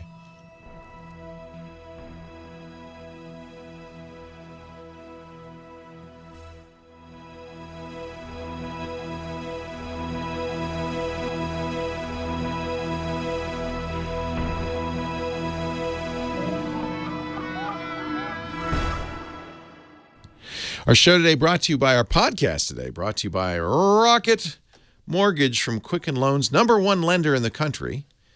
And when I say that, I mean in a number of different ways. #1 for 8 years in a row, according to J.D. Power in customer satisfaction. That's pretty good. And that, of course, leads to #1 in volume. They are now, as of December, the number one home loan lender in the country. Quicken Loans. One of the ways they got there is by paying attention to the customer experience, and that's why they made Rocket Mortgage, an entirely online mortgage approval process. The 3-step process they call the power buying process starts on your phone or your laptop. You can literally apply by answering a few simple questions. They check your credit, and within a few minutes, you get pre-qualified approval. Then step 2, they'll verify your income, your assets, your credit in less than 24 hours. And give you verified approval. Now you're like a cash buyer. You move right to the front of the line. You show the seller, hey, we got the letter from Quicken Loans. We're approved. Or you show that you're a realtor. And that is fantastic. Because I can't tell you how many times we've been scooped by people who already had the loan when we tried to buy a house. It makes a big difference. Step 3, once you're verified, you qualify for something brand new, exclusive Rate Shield approval. They lock up your rate for up to 90 days while you shop. Now, that's nice because you don't have any of that anxiety that rates might go up and you got to buy that house now. You got 3 months. You can really find the right place. That's important. If rates go up, it doesn't matter. Your rate stays the same. If rates go down, your rate will go down. So you win either way. It's exactly what you'd expect from America's largest mortgage lender. To get started, go to rocketmortgage.com/techguy. Rate Shield approval is only valid on certain 30-year purchase transactions. Additional conditions or exclusions may apply based on Quicken Loans data in comparison to public data records. Equal housing lender, licensed in all 50 states, NMLSconsumeraccess.org, number 3030. Rocketmortgage.com/tech guy. Well, hey, how are you today? Leo Laporte here, the tech guy. Time to talk computers, the internet, home theater. We got your digital photography. We got your smartphones. We got your smartwatches. We got all that jazz. 8888, Ask Leo. Back to the phones. Let's see. Line 2, Rick on the line from Edmonton, Canada. Hello, Rick.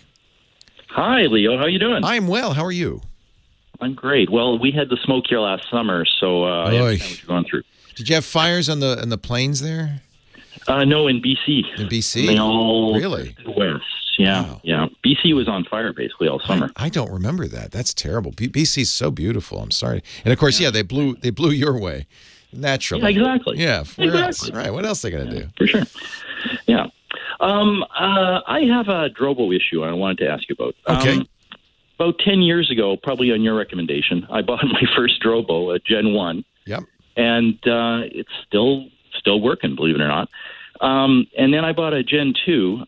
It's a little flakier. And every time I just bump it slightly, there's obviously a loose connection in there, and it it disconnects the drive, and then it assumes it has to rebuild everything, and it takes about a week to rebuild. Oh, that's annoying. It all comes back. Yeah. Oh, God.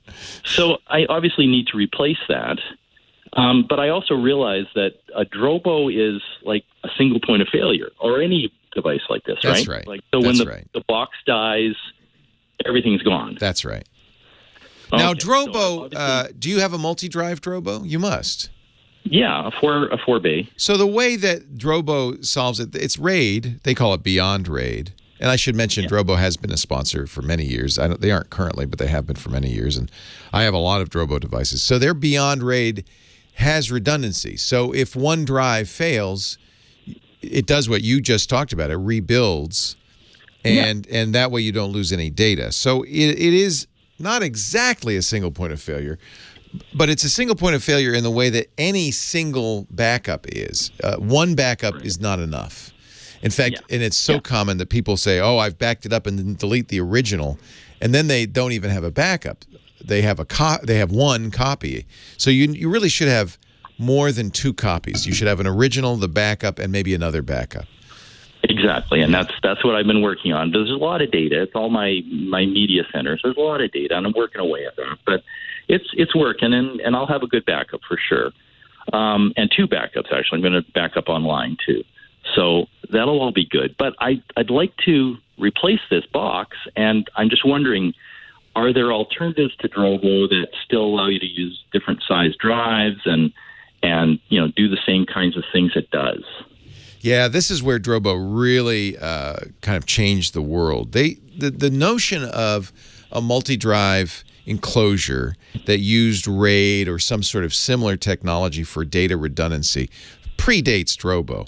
But what Drobo did that was cool is they did allow you to use different, the idea was throw your old drives. We all have nowadays drives lying around. Throw them into the Drobo, and the Drobo doesn't care if they're not the same and they don't match. It'll add them all up, and you'll get one large drive. And to my knowledge, I don't think anybody does that still. I think Drobo is the one that does that. But really? If you're going to get a new enclosure, I wonder. My favorite right now, NAS. And so that's a little different. I still use Drobos as massive USB drives. And they actually have Thunderbolt 3 now and other faster technologies. But that's still how I do it. I have a Drobo Mini attached to my iMac that is my data drive. I back that up. But it's nice to have that massive, 10 terabyte backup because I have multiple drives in it. But I also, but you're right, I don't rely on that entirely. I also have a network attached storage device in the closet that is being backed up and synced at all times as well. And for that I use Synology, which I'm a big fan of. Okay. Synology, Synology. Yeah. I don't think that they can do this heterogeneous drive thing, but I'm going to ask the chat room to confirm that for me. They are users of all of these things. That unusual notion of different size drives. Normally, what RAID does is it picks the smallest drive and assumes they're all that size. Not ideal. Yeah, not ideal. And Drobo, so that was a revolution when Drobo said, no, we're just going to add the total size of the drives up. Yeah. So, the other thing is, well, how much speed do you need? So the advantage of direct connecting to a computer is that's faster than over the network. But for backup, speed's not critical. You can hook it up for the initial backup, and then it's only going to back up changed files. Network speed's more than fast enough for that. So that's the other issue. In fact, that's why I use Drobo direct connected to the computer over Thunderbolt, because I want the fastest possible performance for my data drive. But that's different from my backup. You have a home theater system, right? Yeah, and honestly, I don't do what you do. I like a lot of people. A lot of people keep copies of all of their stuff, right? Yeah. On a server. I'm a hoarder. Yeah. I increasingly am of the opinion that everything you want will be streamed. And there's no reason to save it all. And I've been proven right again and again. If you have Netflix and Amazon and iTunes or Google, I find that sufficient for my needs. Now, I wouldn't say hoarder, I would say collector. Oh, okay. Yeah, you've collected a lot of movies, and I think you're wise. I presume you have the UHD disc, and you digitize it, and then you serve it over the network to your television. Right.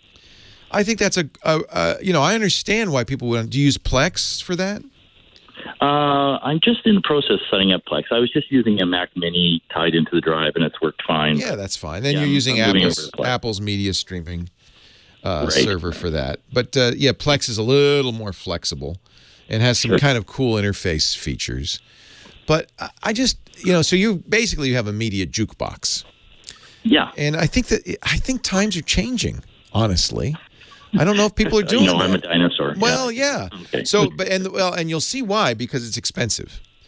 So those Drobos weren't cheap to begin with, and you have to buy the drives to populate it. If you go out now and you say, I'm going to get a networked enclosure or I'll look, say here's somebody in the chat room gave me a link to Otherworld Computing's Thunder Bay 4 RAID, which is a dual Thunderbolt 3 ports. It's a 4-drive bay. And if you don't put any hard drives in it, it's $400 or $500, and then you add the hard drives, and suddenly you're over $1,000. Yeah. So that's the problem, and that's I think why people do this less than they used to. But when you're talking about computer stuff, that's different, But for media, I feel like that's an expensive luxury. Yeah, you're probably right. But I don't want to talk you out of it. You're a collector. So I would. Do you want? So are you going to continue to hook it up to the Mac Mini, or do you want to put it on the network? I mean, you can literally stream over the network pretty well. Yeah, I could, and if that was my only option, I might go that way. But so take a look at this Otherworld Computing Thunder Bay 4 RAID. If you want, say, 12 terabytes, that's $949. Yeah, that ain't bad. I'd like to stick my old drives in it. Is what I'd like to do. The heterogeneous drives, I think, is a Drobo exclusive. But I don't know. We're going to keep looking for you. Nobody in the chat room's come up with one that'll do that. That was really cool. And I do trust the Beyond RAID. I think the data redundancy that it offers is reliable. You have a bad bit of hardware, but that happens. I'm a big Synology fan. So John in Florida says Synology can use multiple size drives. That's the one I want to look at. He put a link up to a Synology's RAID calculator, which we'll put in the show notes. But I don't know if that tells me that it will be. Oh yeah, you can mix. Oh yeah, you can. You can mix different drive sizes. Oh, that's cool. All right, so Synology then, bingo. That puts them over the top as far as I'm concerned. They've got the best software. They have media streaming software. You could put Plex on it. It's got enough processor power in it. And so instead of having a separate computer attached to the drive, that's the computer. You put it in the closet. You put it on the LAN. If your LAN is, I would say you want a gigabit LAN, probably not a 100 megabit LAN. But even, 100 megabit LAN is probably fast enough. You're going to be able to stream all the movies you want. And that's going to be super reliable. Super reliable. Great for backup, too. There you go. Thank you. John in Florida gave us the answer. You can mix and match on Synology. Leo Laporte, the tech guy, 8888 Ask Leo. We'll get back to the calls right after this.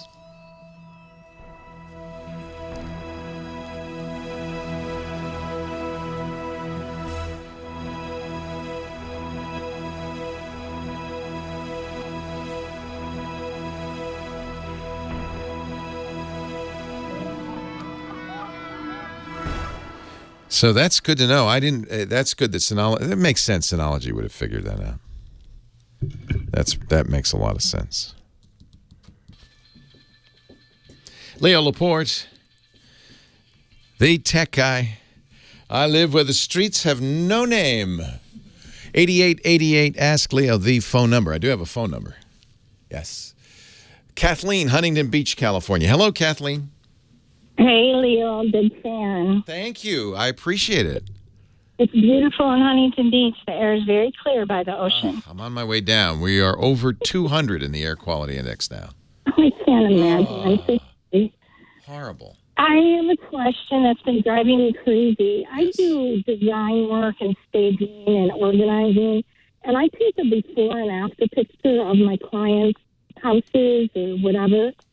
And I'm looking for a solution to be able to have like a folder that has a before and after folder inside so that I can put it under the client's name and be able to get to it from my iPad, my phone, and my PC. I've tried Google Photos. They have this album thing, but that's not really doing it for me. How so? What is it not doing for you? You know what? The albums, okay, so Google Photos just like kind of puts all my photos in one big... Yeah, it just automatically uploads them as you take them. And but then you could organize them, right? You can drag them into a folder. But then I go and drag them into a folder, and they're still in the big lump. So I don't... It's just hard to track where... I would like one place for these pictures to be so that I could go through them and organize them once and for all, and then just keep my organization. You take the pictures with your iPhone, with a smartphone? Yes. Okay. Yes. And my iPad. Yeah. How about Apple Photos? Have you tried those? I haven't tried Apple Photos. So I mean, nothing's going to automatically categorize them. No, and I understand that. I'm not looking for automatically, but I just like structure, and I like them to be organized. Yeah. Hold your phone a little farther away from your mouth. It's getting a little muffled. Okay. Unless you have one of those football phones for subscribing to Time Magazine, in which case there's nothing we can do to help you.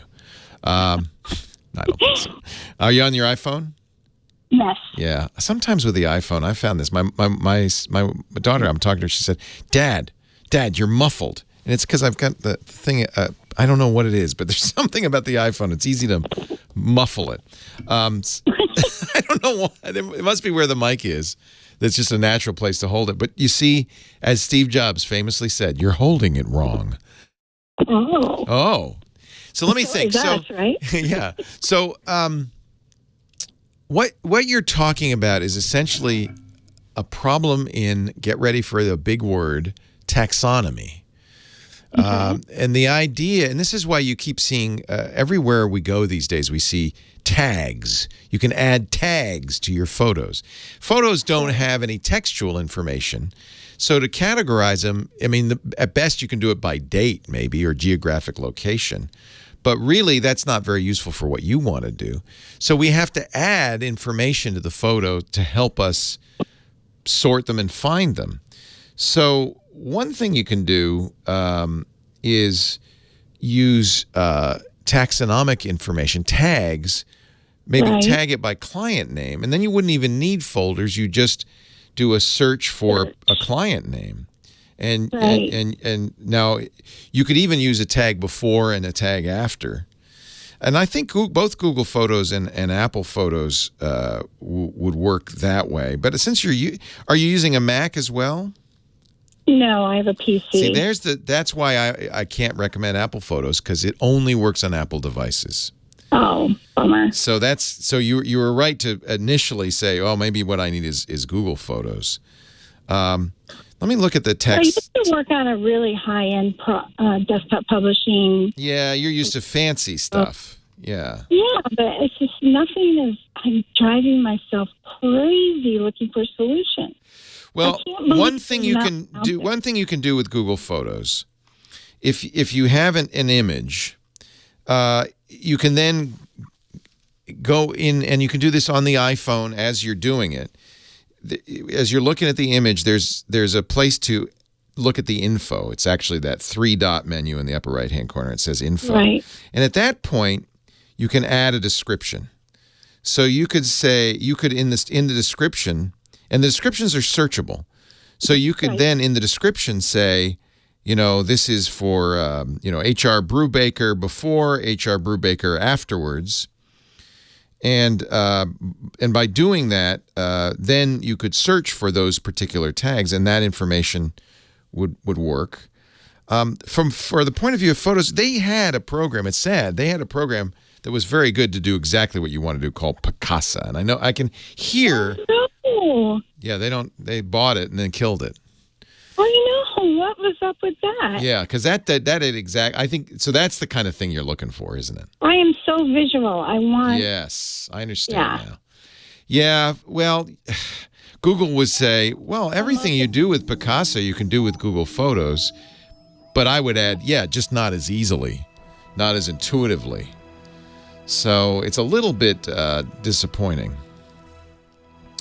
I'm not going crazy. No, you're not going crazy. I mean, is that what I just described, that process of then opening info and adding the info, is that a non-starter for you?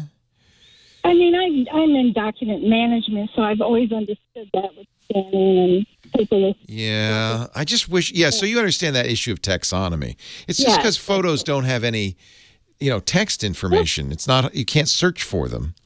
Right. And the way Google's tried to solve this is with face recognition, and then there is some smarts. I mean, you can search for dogs and find all your dog pictures, but you can't search for client names. It doesn't know that. So you kind of have to add that yourself.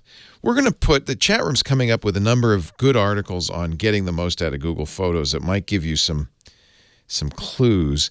I'm thinking of, though, maybe what you want, but you want this on iPhone as well as on your desktop. You want it everywhere. I want to be able to be at a client's house and, See, that's the advantage of Google Photos. It is on all of the devices you described. Right. I could recommend a Windows app, for instance, that would do it, but it wouldn't be on your iPhone or iPad. What would the Windows one be? Photoshop Elements has some of it. There's some that have been, there's like Smart Pics Manager, which is really specifically about doing what you want to do. It's for managing pictures, Smart Pics Manager.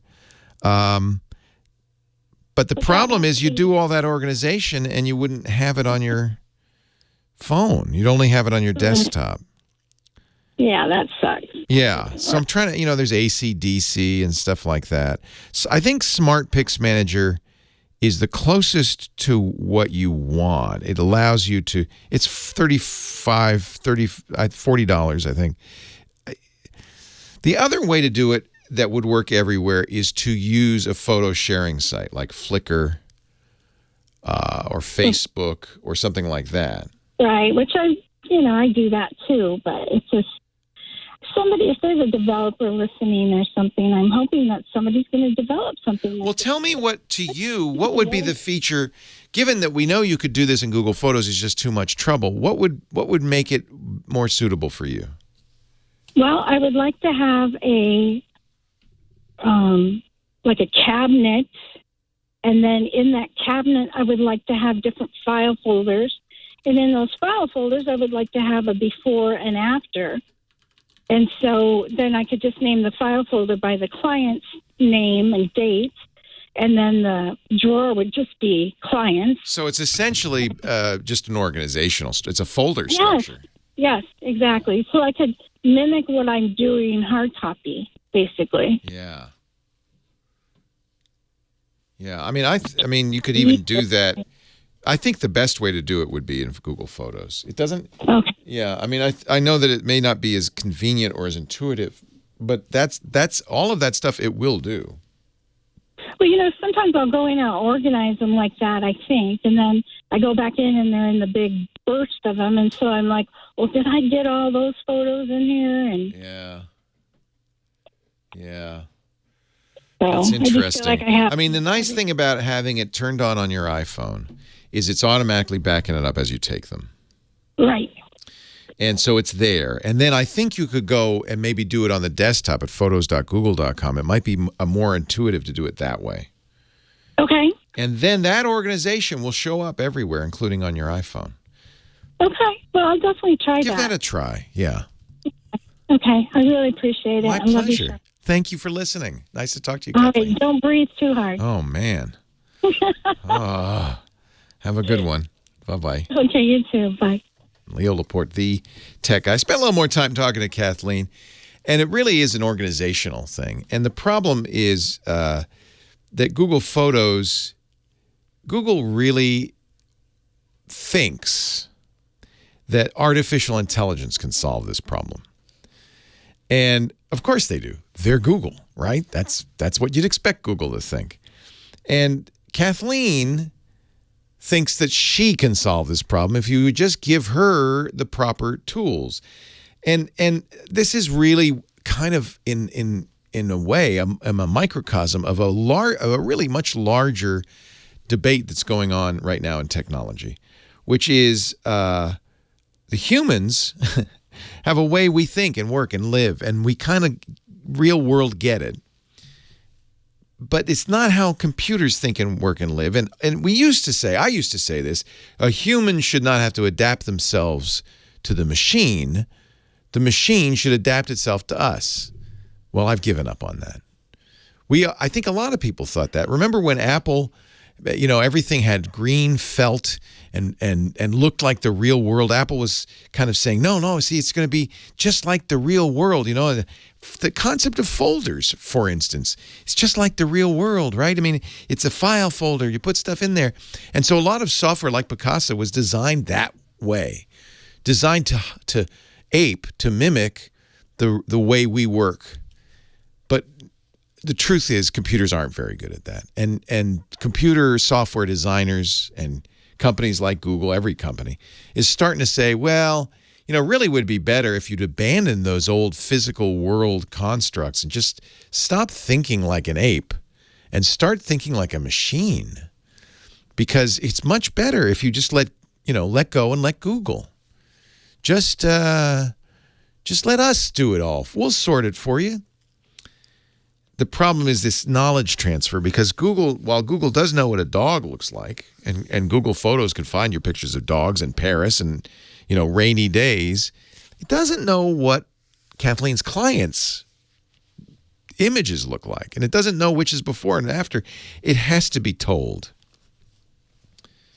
And so it's going to take some effort on Kathleen's part to mold her thinking to the way of the machine. And I think that's just the way it's going to be. I think that's why Picasa's gone.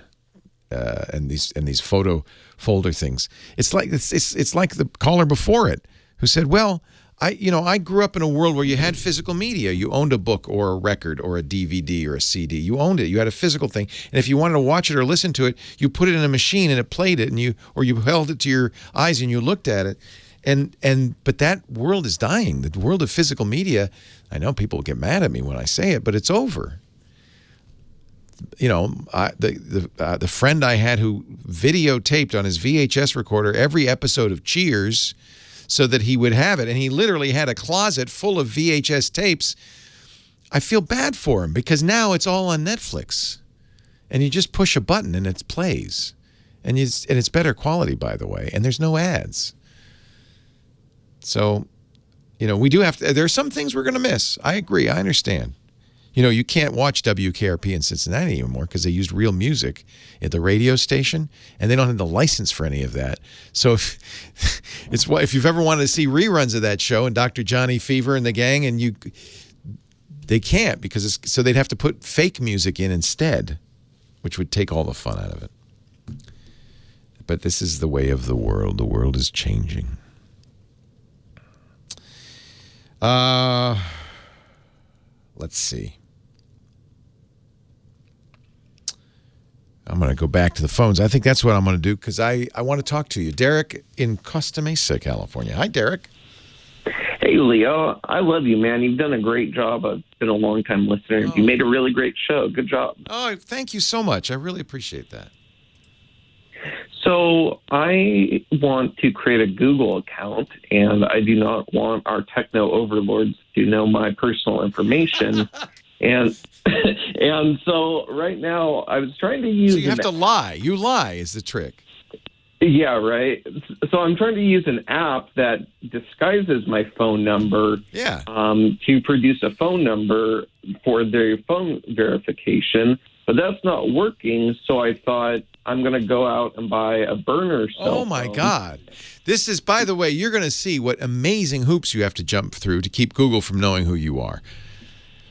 My friend, Father Robert Balacer, the digital Jesuit, he's now working for the ultimate Google, the Vatican, and which is kind of ironic because I'm guessing that the Vatican knows everything there is to know about him, but he doesn't want Google to know, so he fuzzes. In fact, he doesn't want the internet to know, so he fuzzes information all the time. He has all sorts of tools he uses to disinform Facebook and Instagram. My choice is not to use Facebook, Instagram, Twitter, or Tumblr, but it's kind of hard not to use Google, isn't it? Yeah, it is. Well, I want to start making YouTube videos, and so there's no way to get around that because I need a Google account to have a YouTube account. Yes, you do. Thank you, Google. Didn't used to. A couple of years ago, they unified everything. So you need a phone number. You know what you really should do? Well, but that won't work. You could just create a Google Voice number. But then that Google Voice number has to call another number. So you could have it authenticate with a burner phone and then use the Google Voice number for everything. Okay. Well, and then at some point, if you wish, you can detach the burner phone from Google Voice. Okay. See, my concern was that I think that there's something about the type of phone number that my app gives me that refuses the. Yeah, they want a real number. That's why. Right. So I didn't want to spend money on because I didn't know the technology behind the burner phone will work. The burner phone will work. That's a real phone number. There are virtual numbers that are not, and Google knows the difference. But I think the real trick is to get a Google Voice number, which is free, and then attach that to the burner phone, authenticate, then put the burner phone in a drawer, and use a Google Voice number. Now, YouTube's going to use a Google number. That's all Google, man. It's going to be challenging. It's going to be challenging because there's other ways Google gets information about you. What do you mean? Can you elaborate on that, please? Well, do you have a Google phone, an Android phone? No, I'm using Apple right now. Okay. So that's one way to avoid getting in the Googleverse, but every time you search on Safari, it goes to Google. So do I need to be browsing in private windows? That still goes to Google. No, but see, that's the problem. That still goes to Google because it's this is the problem. Incognito browsing sort of disconnects it, but not fully. And if you're doing a search, it goes right to Google, and they know your phone. They know who you are. Apple says, well, we'll never tell Google who you are. So, I mean, Apple's kind of protecting you.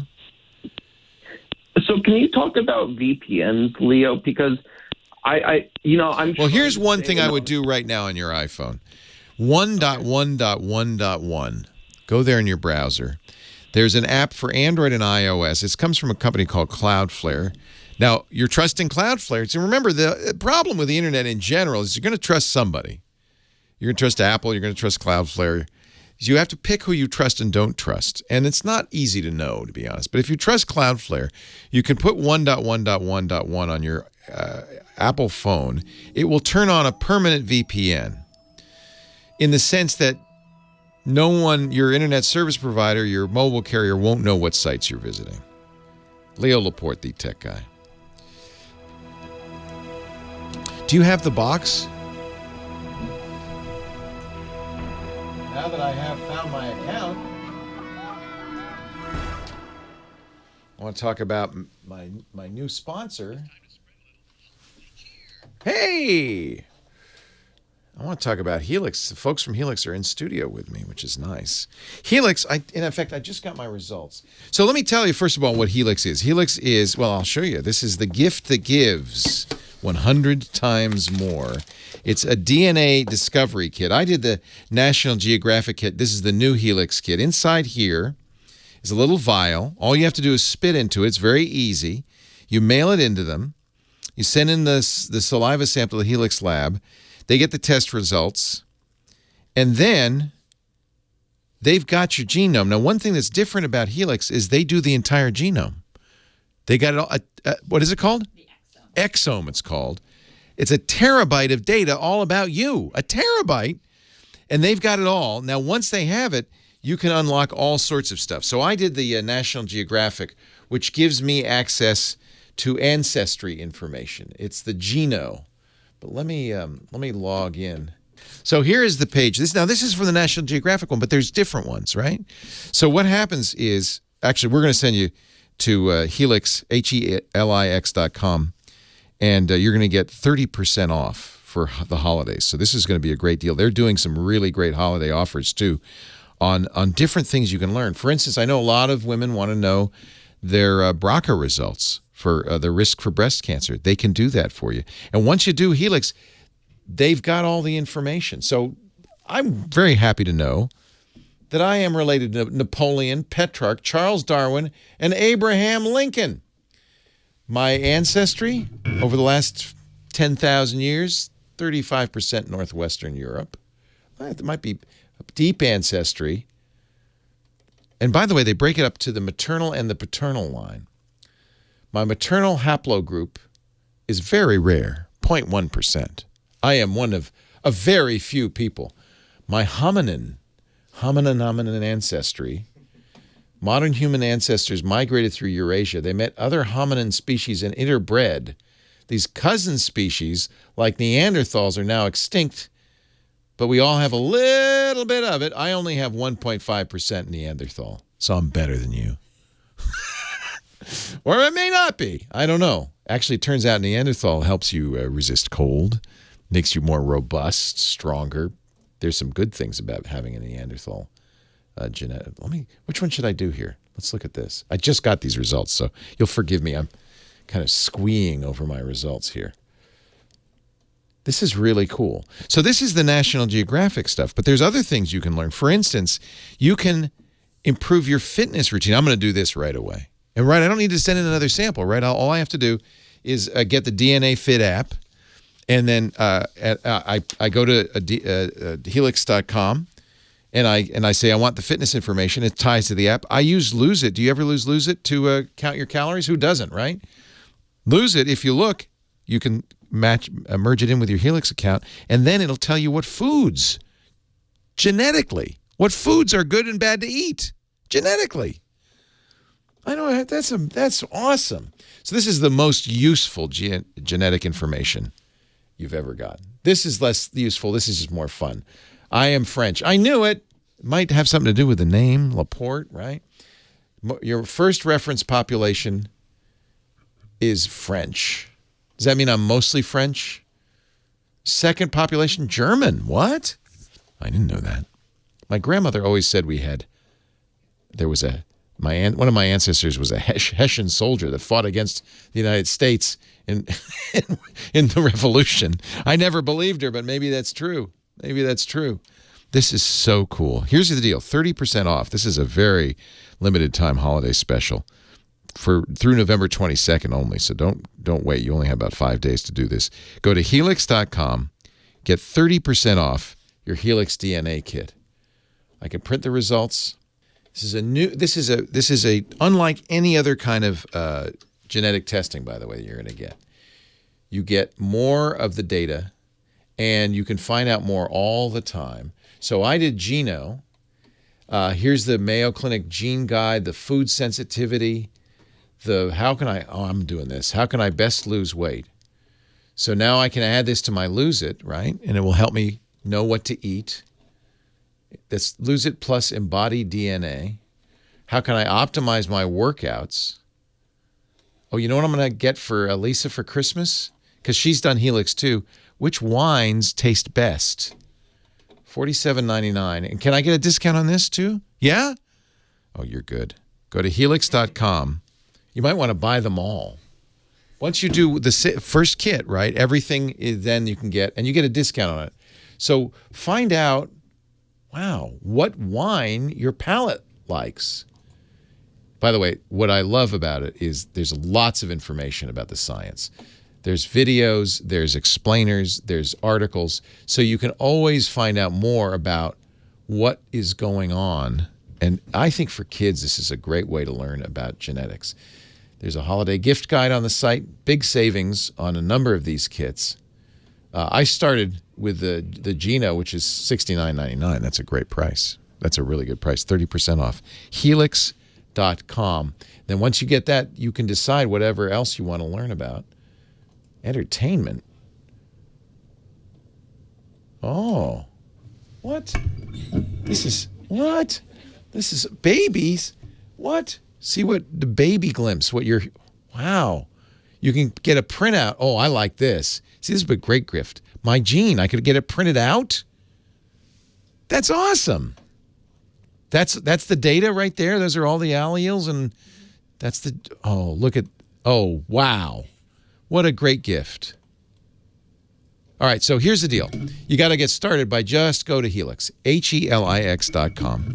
Get the DNA Discovery Kit, $49.99. That's a great price. This is the new kit that you just sent me. It's easy to do. This would be such a great holiday gift for you know what? Get this for Thanksgiving. If they ordered right now, would they get it by Thanksgiving, you think? It's Thursday? Probably. Get it, hand it out at Thanksgiving to all your family members. Because the other thing that's really fun is if everybody in the family does it, it's really fun to compare. Oh, you got Petrock, I didn't. I have 15, whatever those are, of hit points with Petrock. That's weird. Does that mean I'm closely related to him on my my maternal line? Wow. Helix, HELIX.com. And I think at that price, that's a great deal, $49.99. That's the special price for the holidays. But this is only through November 22nd. So you want to do this right now. Get the DNA Discovery Kit and begin. This is going to be a lifelong thing. Because once you do it, you've done it. They have the terabyte of data. They have everything they need. And then if you want to lose weight, you can do the Lose It. If you want to learn how to work out, DNA Fit. If you want to learn what wine tastes great, and on and on and on.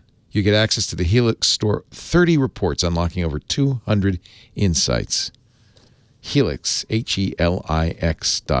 This is more than just ancestry. This is insights that you can act on to help your loved ones improve nutrition, health.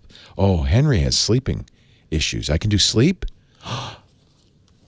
Man, $49.99. I love it. Helix.com. Go right now for 30% off just for the holidays through November 22nd. Oh, this is so cool. Everybody get funky. Everybody get down. Because it's time for the man, the plan, Panama. No, that's wrong. Dick DiBartolo is here. Matt's maddest writer, our disco dude, and we call him our gizmo wizard because each week he brings us a gizmo or a gadget from Disneyland. Hello, Dickie D. Leo, a little sidebar here. You always talk about retiring. Yeah. I happened to catch your mom with you and Megan. So Mom, who's 85, was on the iOS Today show this week. Her annual appearance. Yeah, go ahead. What were you going to say? I was going to say, so you can do podcasting at least till 85. She's pretty good, isn't she? She is amazing. She's better than I am. No, not quite. No, she's funnier than I am. That's for sure. And I don't mean could be. She was. We were rolling in the aisles. I couldn't hold it together. Yeah, I know. She's very good. She says, really, I don't take a shower anymore. People die in the shower. I said, what? She said, well, I said, but maybe they die because they fall? She said, well, it's unknown. You die in the shower, or you're in the shower and you die. It doesn't really matter. So anyway, it's... my favorite thing was that she says she tells people she's 1 year older than she is. Yes. So when she gets to that age, she's not surprised. It's not a disappointment. It was just great. She is. You're right. If she's doing this at 85, I probably have a couple more decades in me. Yeah. I think you do. Yeah. Absolutely. Absolutely. I'm going to check my DNA and find out. Oh, okay. So, because I may not be related to her. I don't know. No, actually, I am. We found out we're related. That was a relief. Oh, that's good. Yes. That's good. So I think that's one thing you do know is who your mother is. You almost always know that, right? It's your father you might be in mystery about. That could, yes, you're absolutely right. Yeah. Absolutely right. I'm just getting a little philosophical here. I'm sorry. I'll shut up. What do you have to talk about today? Okay. So I have a gadget I know you don't have. Okay. That can't be. Yes. Okay. So when people call up and say, "Do you want a Bluetooth speaker?" I always say something like, "If it also makes waffles, I'm interested in it." Yes, because we have a million Bluetooth speakers. We don't need another one. Exactly. So how about a countertop dishwasher? Now, this is from CES 2019 unveiled. Okay. A dishwasher that also cleans hats. Wait a minute. Thank God, because I have so many dirty hats. Yeah. Leo cooks lobsters. Cleans fruit. I know. I'm still stuck on the hats. You put the hat in the dishwasher? Yes, it is from HeatWorks, and it's called the Tetra. Now, I already see a slight problem with this because one of the press releases says available for $300 in December 2018. Yeah. However, at the CES event, I said, "Can I see a demo of it?" And she said, "Are you going to Las Vegas in January?" I said, "Yes." She said, "By then we'll have a working demo." So it ain't going to be available next month. No, not available next month. So it's a very clever idea. It's a very tiny countertop dishwasher, totally controlled by your smartphone. Has all these drop-in inserts depending on what you want to clean or what you want to cook. You're starting to get me interested. Oh my gosh, I can't believe it. You had me at cleans your hats. Oh, okay. Well, then it could also be, what is it, a sous vide cooker? It could also be. Wait a minute. Yes. Yes. What? That's what they say. And it's $300? It's $300. All right. Well, you know what? You can go there and you can put your name on the list to get updates. It doesn't wash a lot of dishes, I'm guessing. No. It's just a service for two. Unless you put in like the wine glass base, then it can clean a dozen wine glasses. You know what they show? And actually, this would be useful. They show you cleaning baby bottles. Yes, sanitizing baby bottles. Oh, they'll sanitize them? Yeah, go down a little, and you'll see. Oh my goodness! The lobster isn't there. Okay. Yeah. Does it sanitize the lobster or cook it? I think it's whatever you want. You can have a clean lobster. What is it? Is it doing something different? I mean, it seems kind of like it's got some sort of weird heating element. Yes, it does. Let me just see here. It says graphite electrodes uses the naturally occurring minerals in water to excite and directly and efficiently heat the water. You'd throw in a half a gallon of water. I said you can't use distilled water then. You have to use dirty water. Tap water. Yeah. Right. And I said, so because distilled water is not excitable. You have to use excitable water. Yes, and showing a little bit of food and some champagne, so everything gets so that there's a little romance involved. What the heck is this thing? This is wild. Well, this company makes many different devices, and the water heater and the Tetra device are their newest. And in a little video, you see that it cleans things, it sterilizes things, washes plastic storage containers without melting them. Well, okay. Huh. Okay. So we have is it actually just like a medical autoclave that's been repurposed? I don't.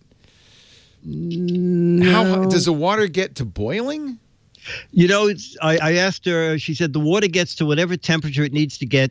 What you have set it to do. Whatever you want, it'll do it. Whatever you want it to be. Wow. Okay. I want this. Okay. Well, I'm going to look for it at CES and see if they have a working model. Yeah. Yeah. Wow. So it's a tiny capacity. So it's not going to replace your dishwasher. But you know, if you had a baby and you had to sanitize, that's a pain in the butt to boil. Also, this is great for a New York City apartment. I have room. I have room for this. Yeah. Yeah. And how often do you clean hats and wash lobsters? I mean, probably regularly. That is the hat cleaning. Do they go more depth on the hat cleaning? Is it steaming them?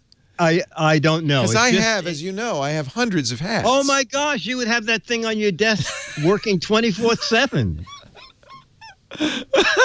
When you got to the end of the first set of hats, you like painting the bridge. You'd go back and start cleaning the first set of hats. You know, we have actually, and in all seriousness, we have a fez, as you know. I think you own one. Oh my gosh, I have a fez. It's our official hat of the podcast network, the Twit Fez. Yes. And I have about half dozen of them. And well, anytime somebody wants a picture, we put on the fez. But I'm going to be honest with you here. It's been about 6-7 years. They've never been cleaned. Oh my gosh, you need 10 of them. I think I need to clean the fezes, if nothing else.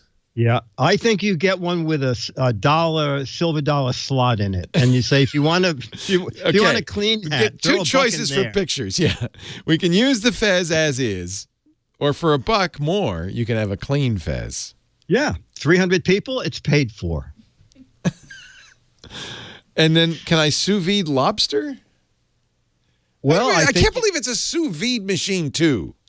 Well, I was just looking at what they had told me and the press release. It's a very bizarre gadget. Probably it wins Bizarre Gadget of 2018, just in time. You can find it at myheatworks. That's the name of the company.com. They make other stuff. They've changed. I guess their core technology is a new way of heating water. Exactly. They also make a very small water heater, instant water heater. And they call it a dishwasher, but then when you go into the little video, it shows you doing 9 other things. Just remember, Dick, if you die, you fall down. If you fall down, you die. Yeah, I'm not taking showers. Don't take any more showers, my mom says. Wow. Thank you, Dick DeBartolo. Okay, buddy. Gizwiz.biz. That's the place to go. Mad's maddest writer. You can find out more about the device and play the What the Heck Is It contest for a chance to win an autographed copy of Mad Magazine. Leo Laporte, the Tech Guy. Have a great Geek Week. Well, that's it for the Tech Guy Show for today. Thank you so much for being here. And don't forget, TWIT, T-W-I-T. It stands for This Week in Tech, and you'll find it at twit.tv, including the podcasts for this show. We talk about Windows on Windows Weekly, Macintosh on Mac Break Weekly, iPads, iPhones, Apple Watches on iOS Today, security on Security Now. I mean, I can go on and on and on. And, of course, the big show every Sunday afternoon, This Week in Tech. You'll find it all at twit.tv. And I'll be back next week with another great Tech Guys show. Thanks for joining me. We'll see you next time.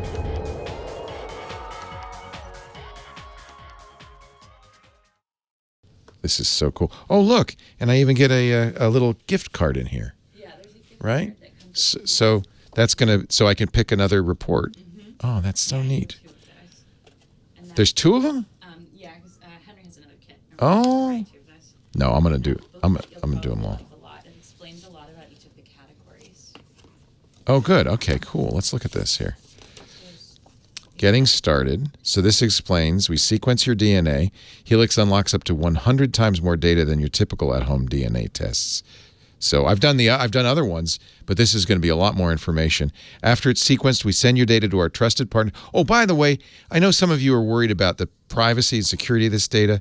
They have, what's his name? Noel? Yoel? Their security guy. He's like...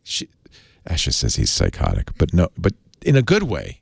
He is completely devoted to protecting your privacy on this. So don't worry about that. All the stuff you can learn. This is so much fun. And then get the app too. Helix.com. This is a good time to do it. What a great gift. And you know what? You can have a spit party after the turkey. You got to wait 30 minutes after you eat. So watch a little football. And then get everybody around the TV, and you can spit in your vial. It's actually really easy to do. No blood, no doctor or anything. You just spit in that little vial. You mail it in a month later. That was actually really fast. I just forget to check my mail. I got it November 10th. I'm such a moron. Where's my Helix? I came. I'm so excited. Helix.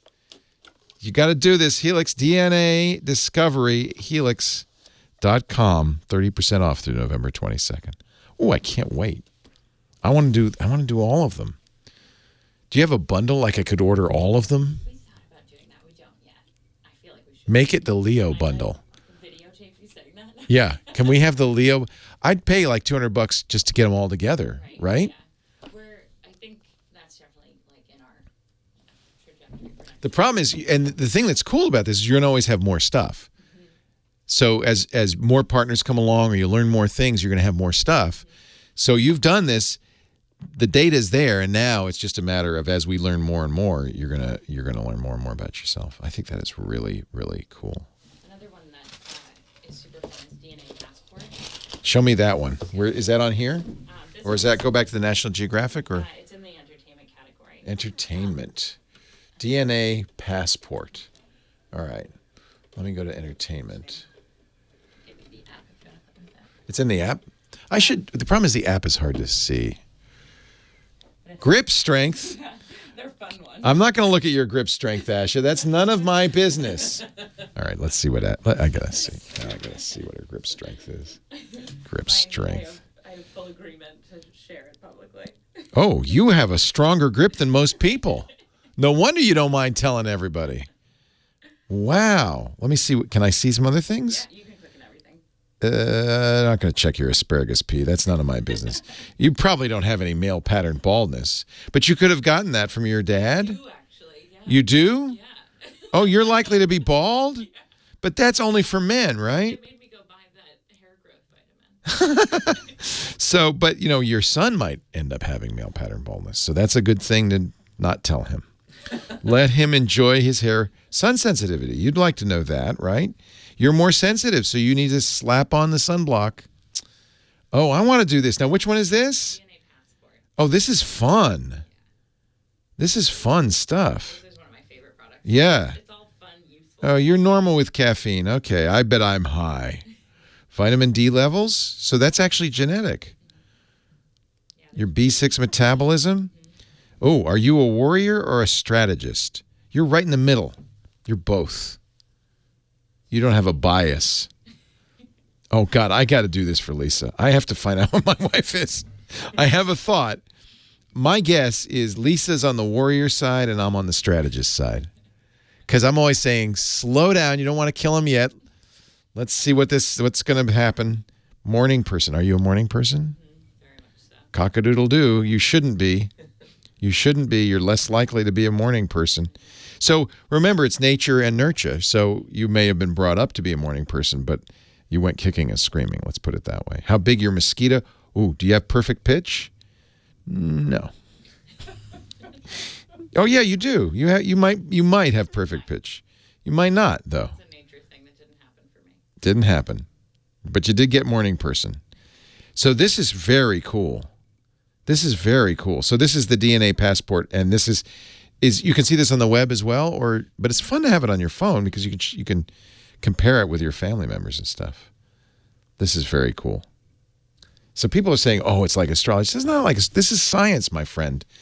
This is science. Now, admittedly, your DNA is only part of your whole story because as you grow up and your different environmental factors will change some things. But if you've always wondered, like, why am I so hairy?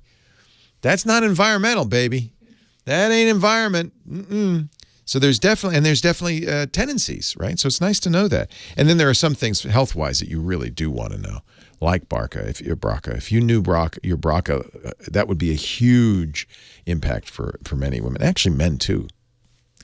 So Men can have breast cancer, actually. you are? Men can have breast cancer. Yes. I thought you said you were going to get breast cancer. Do not say that. Helix, HELIX.com. This is a good time to do it. 30% off. $50 is cheap.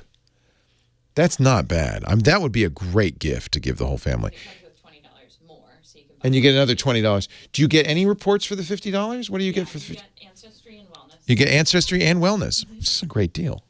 That's like half or less what the other guys charge. I think this is a really good one. And you get more for that money, by the way. They're 100 times more data. So that is really awesome. This is really cool. Where'd you guys come from? What's the story of Helix? We are an organization that started with an investment from the Oh, interesting. So it was an investment from the Mayo Clinic and Illumina, and so. In the middle is the one I want to send to talk to you, Sharon. Sharon is your scientist, your genomics scientist. I want to know more. Yeah. So these guys and people like the Mayo Clinic want to get involved because they're very interested in how these genetic influences manifest in health, right? And how to make it more consumer accessible as well. They don't want to force people to have to go to doctors. It shouldn't. This is your information. You own it. You shouldn't have to get it piecemealed out from some medical, organization. You should be able to get it all, and you should be able to control it and know what your tendencies are. That's really important. And that's our base mission. I really like that. That's a great mission. So there's the gift guide. Great way to start. Helix.com.